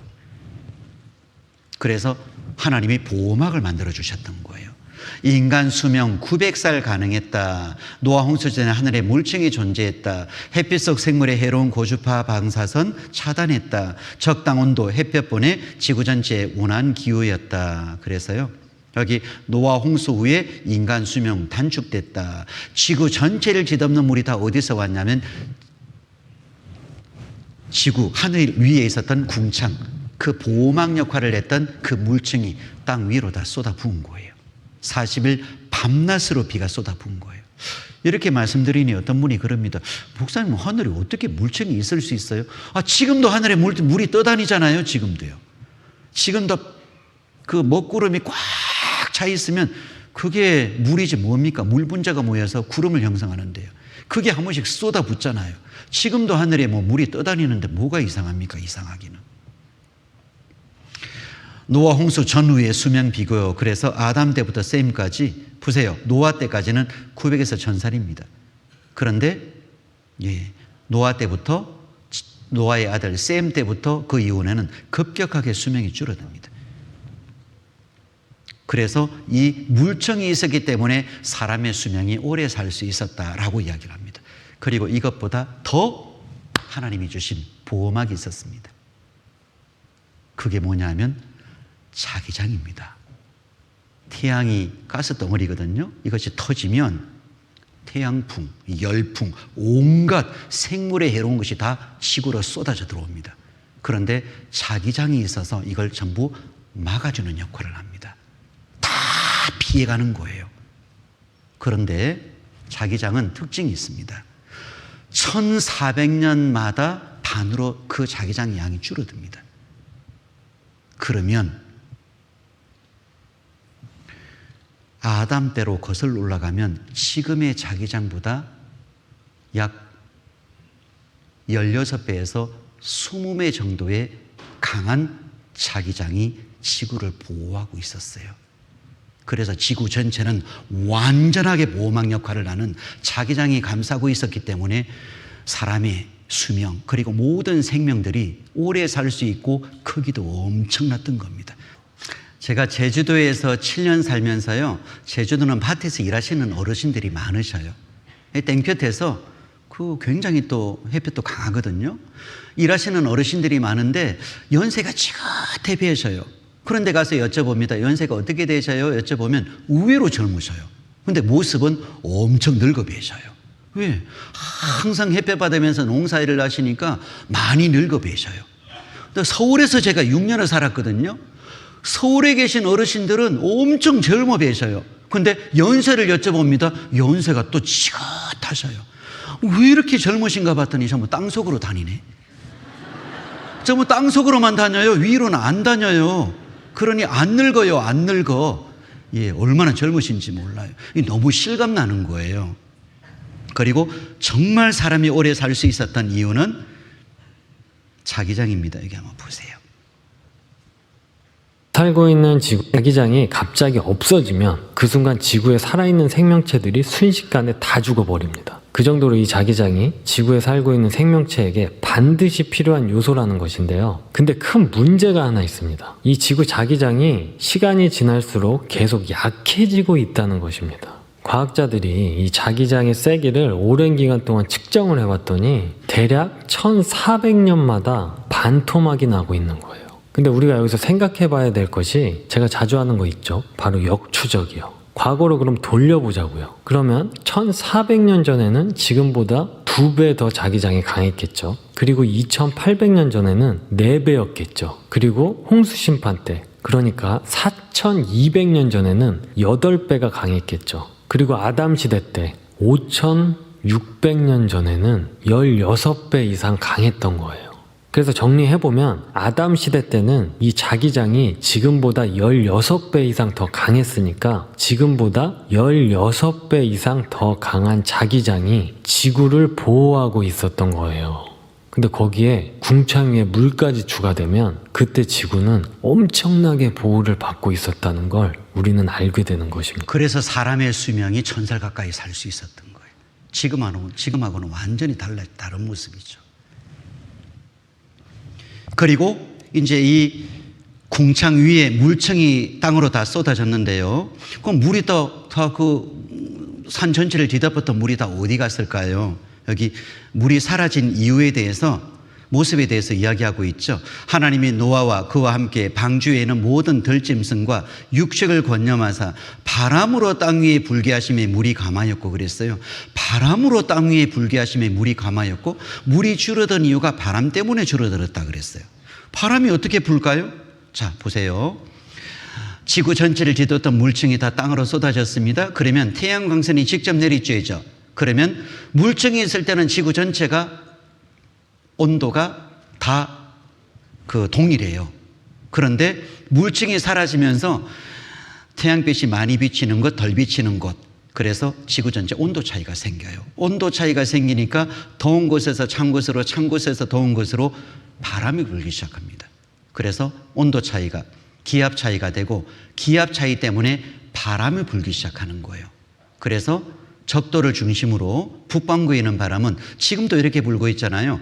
북극을 향해서 붑니다. 남반구에 있는 바람은 남극을 향해서 불어요. 그래서 바람이 불면서 남극과 북극으로 바람이 불면서 물이 밀려 올라가고, 그리고 거기에 물이 쌓이겠죠. 그게 바로 빙산입니다. 처음부터 빙산이 있었던 게 아닙니다. 물층이 사라지면서 지구 전체 온도 차이가 생기고 남극과 북극으로 바람이 불면서 이 빙하가 생긴 거예요. 그래서 이런 말씀하셨잖아요. 제가 바닷물을 모아, 하나님이 바닷물을 모아 무더기같이 쌓으시며 깊은 물을 곳간히 두시도다. 그래서 바닷물을 모아 무더기같이 쌓으시며, 그게 빙산이죠. 빙산이 다 녹으면 지금 지구 온난화 때문에 얼마나 심각합니까? 해수면 높이가 한 70m가 올라간답니다. 대부분의 대도시는요 다 잠긴답니다. 그리고 깊은 물을 곳간히 두시도다. 그래서요 깊은 물창고를 만들어서 거기에 물을 담으신 거예요. 그래서 괌 옆에 마리아나 해구, 챌린저 해연 마리아나 해구 11,529m 바다 깊이가 있습니다. 그래서 그 깊은 물 계곡, 곳간을 만들어서 거기에 물을 담으시고 지금 현재 바다 높이를 유지하신 거예요. 그래서 여기 빙산 한번 볼까요?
그래서 바다 높이가 줄어들었습니다. 그러면 아라라산에 방주가 머물렀다 그랬는데요. 진짜 아라라산이라는 산이 있느냐? 있다면 방주가 있느냐?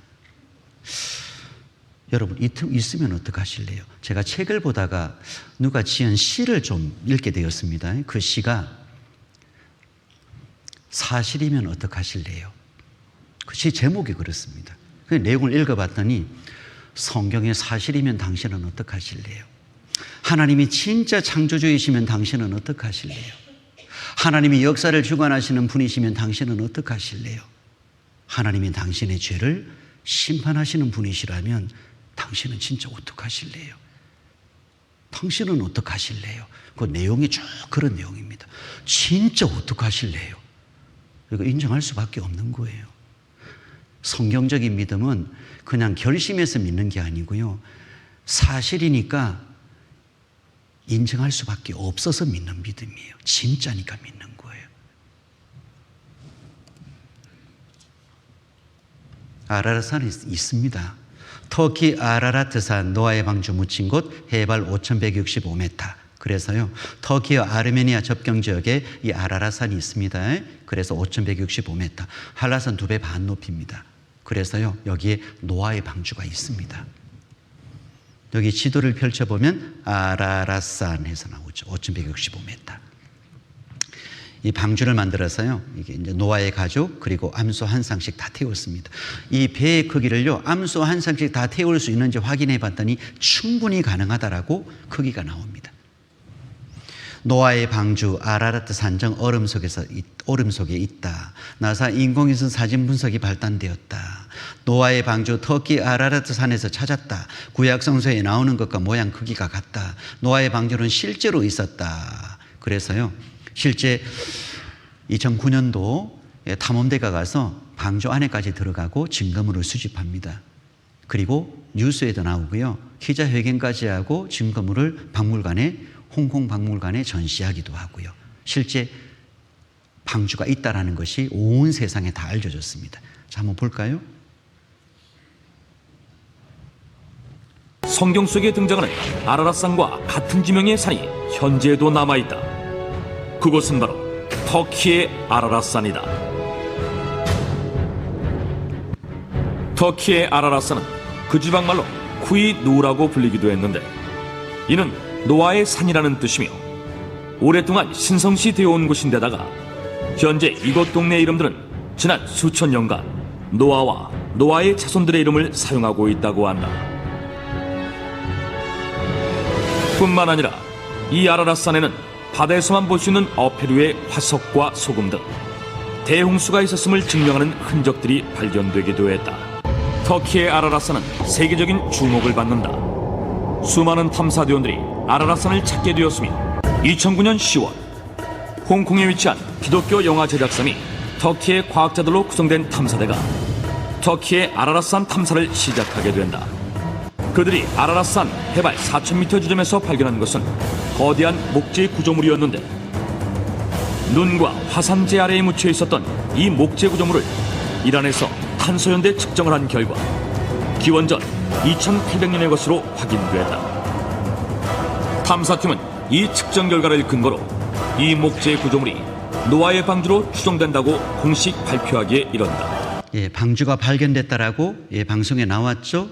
그리고 방주 안에 들어가는 것까지 한번 볼까요?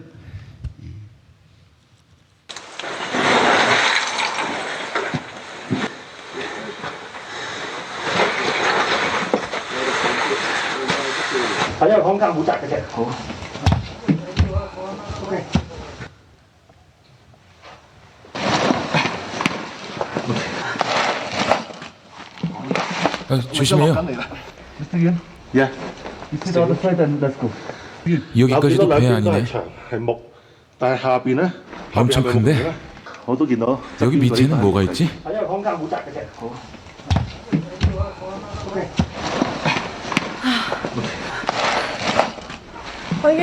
우린 지금 방주 안에 들어왔습니다. 방주 안에 나무 계단이 있습니다. 나무 계단. 들어보세요, 나무 소리. 위를 한번 보세요. 제일 긴 나무입니다. 여기를 찍어보세요. 3m나 되는 이 나무를 보세요.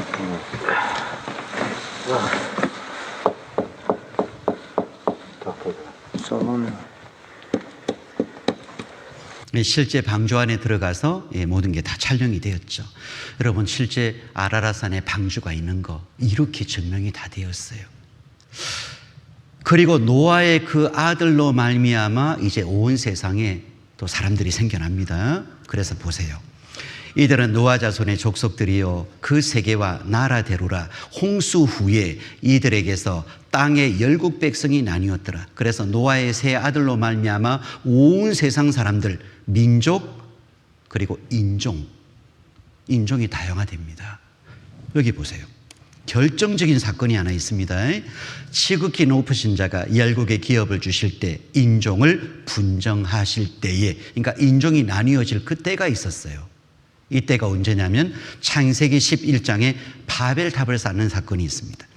노아의 세 아들, 그 후손들이 시날 평지에 내려와서 바벨탑을 쌓습니다. 그리고 대꼭대기를 하늘에 대고 우리 이름을 내자. 하나님 앞에 대적하는 사건이었어요. 하나님이 그 모습을 보시고 언어를 혼잡케 해서 흩어버립니다. 그 말씀이 여기 있죠. 온 땅의 구음이 하나여 언어가 하나였더라. 그때 당시는 말이 하나였습니다. 이에 그들이 동방으로 옮기다가 시날 평지를 만나 거기 구하고 서로 말하되자 벽돌을 만들어 견고히 굽자 하고, 이에 벽돌로 돌을 대신하며 역청으로 진흙을 대신하고 또 말하되 자 성과 대를 쌓아 대 꼭대기를 하늘에 닿게 하여 우리 이름을 내고 온 지면에 흩어짐을 면하자 하였더니, 여호와께서 거기서 그들을 온 지면에 흩으신 고로 그들이 성 쌓기를 그쳤더라. 그러므로 그 이름을 바벨이라 하니 이는 여호와께서 거기서 온 땅의 언어를 혼잡게 하셨습니다. 여호와께서 거기서 그들을 온 지면에 흩으셨더라. 그래서 바벨탑을 쌓은 거 하나님이 보시고요, 언어를 혼잡게 해서 흩어버린 거예요. 인류 언어의 뿌리는 하나였다. 원래 처음 언어는 하나였습니다. 그리고 인류 언어의 뿌리는 하나다. 도스라키틱이라는 이 하나의 언어에서 전부 다 나온 거예요. 전 세계 수천 가지 언어가.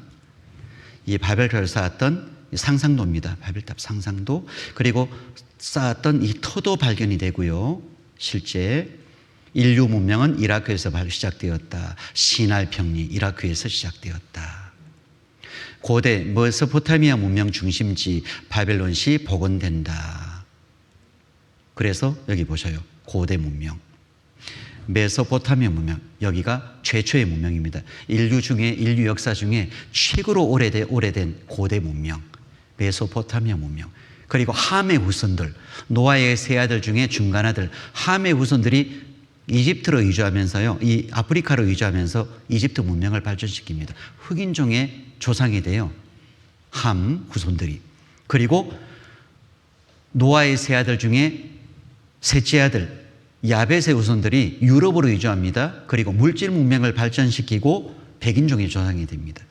그리고 첫째 아들 셈의 후손들이 아시아로 이주하면서요, 황인종의 조상이 됩니다. 그리고 중국 문명, 인더스 문명을 발전시킵니다.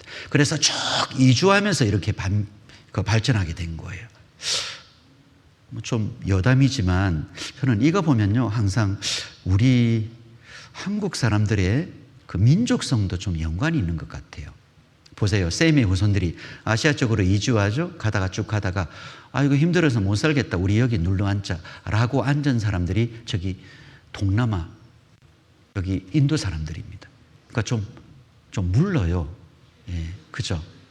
그리고 그래도 갈 때까지 가야지 하고 가다가 이 정도 왔으니까 우리 그냥 눌러 살자 라고 해서 눌러 앉은 사람들이 중국 사람들이에요. 그게 좀 덜 물러요. 좀 죄송합니다.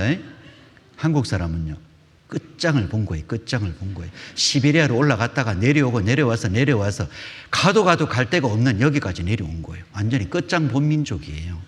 그 우리나라 민족이 끝장을 보는 이 민족성이 있잖아요. 처음부터 그랬어요. 이걸 보면 그 민족성이 보여요. 학생들이 배우는 교과서에 나오잖아요. 메소포타미아 문명, 이집트 문명, 인더스 문명, 황하 문명 이렇게 쭉 흩어지면서 문명이 발전했다라고 분명히 학생들 배우는 교과서에도 이것이 나와요. 처음 이 시작이 뭐냐면 바벨탑 사건입니다. 그러면서 흩어지는 거예요. 언어가 수천 가지로 다양화되고 인종이 형성되고. 그래서 여기 배우는 교과서에 셈, 함, 야벳 나오잖아요. 셈은 노아의 첫째 아들, 황인종의 조상. 함은 노아의 둘째 아들, 흑인종의 조상. 야벳은 셋째 아들, 백인종의 조상. 인류는 세계로 확산되는 과정에서 조금씩 변화해 나갔다. 전 세계에 흩어지면서 인종이 형성된 거예요. 혹독한 환경에 적응하여 다양한 인종을 형성했다. 환경에 적응하기 위해서 인종이 형성됐지 그 피부색이 다른 모습이요, 다른 사람이 아니에요. 제가 어렸을 때 어머니에게 물어봤습니다. 실제. 왜냐하면 확인을 봤거든요. 이거 보니까 이게요, 이상해요, 모습이. 그래 물어봤어요. 어머니, 아니 그 까만 사람이 뭐예요? 모습이 왜 저래요? 물어봤더니 어머니가 그 이야기를 하셨어요. 얘야, 조물주가 있어서 진흙으로 만들었단다. 그거는 성경하고 같아요. 그런데 불에 구웠단다 그랬어요. 전 그게 진짜인 줄 알았거든요. 구웠는데 깜빡 졸았대요. 그래서 이게 늦게 끄집어내다 보니까 이게 이제 타가지고 새까맣게 있는 게 흑인종이래. 그리고 그 다음에 이제 또 진흙으로 만들어서 구웠는데 이게 탈까봐 일찍 끄집어냈는데 보니까 이게 덜 익은 거예요. 그래서 백인종이래요. 그래서 중간에 가장 적정하게 노릿노릿하게 구워진 것이 황인종이다. 그래서 이제 익었는지 안 익었는지 젓가락으로 찔러본 것이 배꼽이다. 이렇게 이제 이야기를 했어요. 저는 어렸을 때 그게 진짜인 줄 알았거든요. 그런데 근데 부분적으로는 성경하고 맞아요. 하나님이 만드신 거 맞아요. 보세요. 포도도 검은 포도, 붉은 포도, 노란 포도, 흑인종, 황인종, 백인종이잖아요. 그러니까 색소만 다른 거예요. 같은 포도인데 사람도 똑같아요. 흑인종, 황인종, 백인종. 예. 그래서 피부가 하얗고 노랗고 까만 이유는 멜라닌 색소의 양이 좌우합니다. 인종에 따라 머리카락과 눈의 색깔이 다른 이유는 자외선의 양과 관계가 있답니다. 그러니까 많이 받으면 멜라닌 색소의 양이 많아서 짙어지고 흑인종, 좀 덜 받으면 백인종, 중간이 황인종. 흑인종, 백인종 결정짓는 유전자 없다. 흑인종, 황인종, 백인종, 흑인종은 한 조상 형제다. 그래서 유전자를 조사해 보면 또 정확하게 같은 조상이다.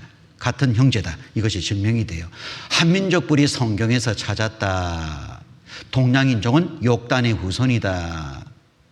우리 한국 민족이 어디서 왔는지 조금 한번 찾아볼까요? 여기 창세기 한번 보세요.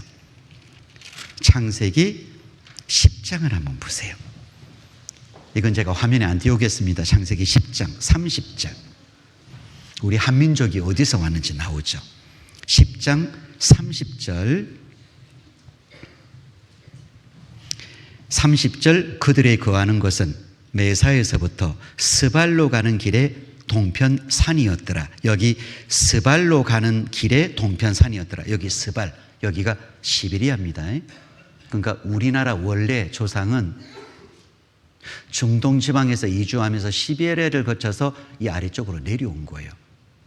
원래 우리나라 그 시조 연구하는 그 나오는 내용이 그래요. 그래서 시베리아를 거쳐서 내려오는 거예요. 그러니까 셈의 후손 중에 욕단의 후손 중에 시베리아를 거쳐서 내려온 민족이 있어요. 그게 바로 우리나라 민족입니다. 한민족입니다. 그래서 한반도에 자리를 잡게 된 거예요. 그래서 한민족 뿌리 성경에서 찾았다. 욕단의 후손이다 그랬잖아요.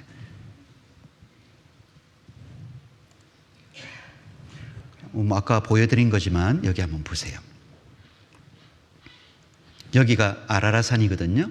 여기서 시날 평지로 내려옵니다. 여기에서 바벨탑을 쌓아요. 그러면서 BC 3500년경 메소포타미아 문명을 발전시킵니다. 노아의 세 아들 중에 함의 후손들이 아프리카로 이주하면서 이집트 문명을 발전시킵니다.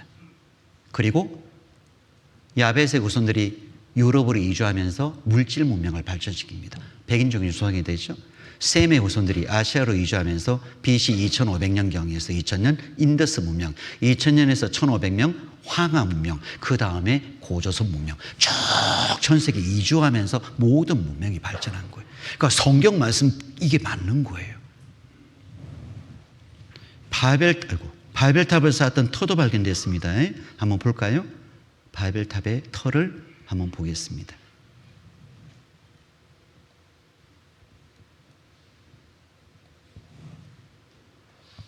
성경에서 바벨탑은 신에 대적하려는 인간의 오만함을 상징합니다. 환상들이 쓰는 것입니다. 을 보게 되죠. 인임로였고 하지만 콜데바이 역시 흔적도 없이 사라져버린 바벨탑만큼은 찾을 수는 없었습니다. 그러던 어느 날 그는 전혀 뜻밖의 광경을 보게 되죠. 주민들이 땅속에서 끊임없이 벽돌을 채취해가는 것을 목격한 것입니다. 콜데바이는 이곳이 바벨탑의 자리일 거라 직감했습니다. 거대한 사각형 모양의 건물터가 확연히 드러난 것입니다. 일찍이 그리스의 학자 헤로도토스는 바벨탑의 크기에 대해 가로와 세로 그리고 높이가 각각 180 큐빗이라고 했습니다. 이를 오늘날의 단위로 환산하면 각각 90m가 되죠. 이는 콜데바이가 주장했던 자리와 비교했을 때 그 크기가 불과 1.5m밖에 나지 않는 근소한 차이입니다. 예, 바벨탑의 터도 이렇게 발견이 되었습니다. 여러분, 오늘 창조에 대한 증거, 역사적 증거 확인해 보니까 이 성경 정말 하나님 말씀 맞잖아요. 하나님 정말 창조주이시고 이 세상의 역사를 시작하신 분이십니다. 지금 종교 이야기하는 게 아닙니다. 실제 내가 모르고 있었던 사실을 말씀드리는 거예요.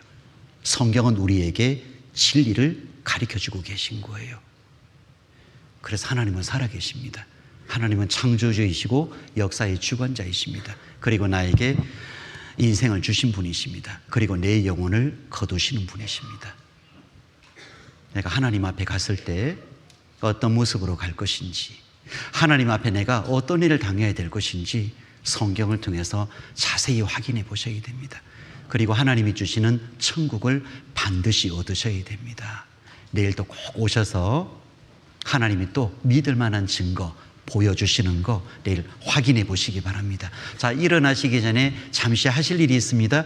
자, 옆에 있는 분하고 손가락을 한번 내밀어 보세요. 자, 이랬더니 본인이 손가락 2개를 이루고 계신 분이 있어요. 양쪽으로 하나씩, 예, 손가락 내밀어서 내일 또 꼭 오겠습니다라는 뜻으로 손가락 한번 걸어 보겠습니다. 자, 약속합니다. 예, 그리고 도장 찍습니다. 요즘은 도장도 찍대요. 예, 그리고 복사도 합니다. 예, 복사도 합니다.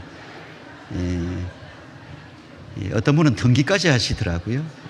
예, 내일 꼭 오시기 바랍니다. 기도하시겠습니다. 하나님 아버지 감사합니다. 귀한 말씀 주시고 믿을 만한 증거 보여주셔서 감사합니다. 하나님이 창조주이신 것, 그리고 역사를 주관하시는 분이신 걸 여러 말씀을 통해서 저희에게 분명한 증거를 보여주셨습니다. 하나님 살아계시고 하나님은 진정 세상을 다스리시고 창조하신 분이심에 너무 틀림이 없습니다. 내일도 함께 모여서 하나님이 우리에게 보여주시는 증인을 통해서 또 하나님의 살아계심에 대해서 확신할 수 있도록 주님 도와주시고, 이번 성경 강연에 한 분도 이뤄지지 아니하고 모두 끝까지 말씀 잘 듣게 하셔서 모두 하나님이 주시는 천국, 선물, 구원을 얻을 수 있도록 주님 도와주십시오. 모든 것 주님께 의지합니다. 저희를 죄악 중에서 건져주신 예수님 이름으로 기도드렸습니다. 아멘.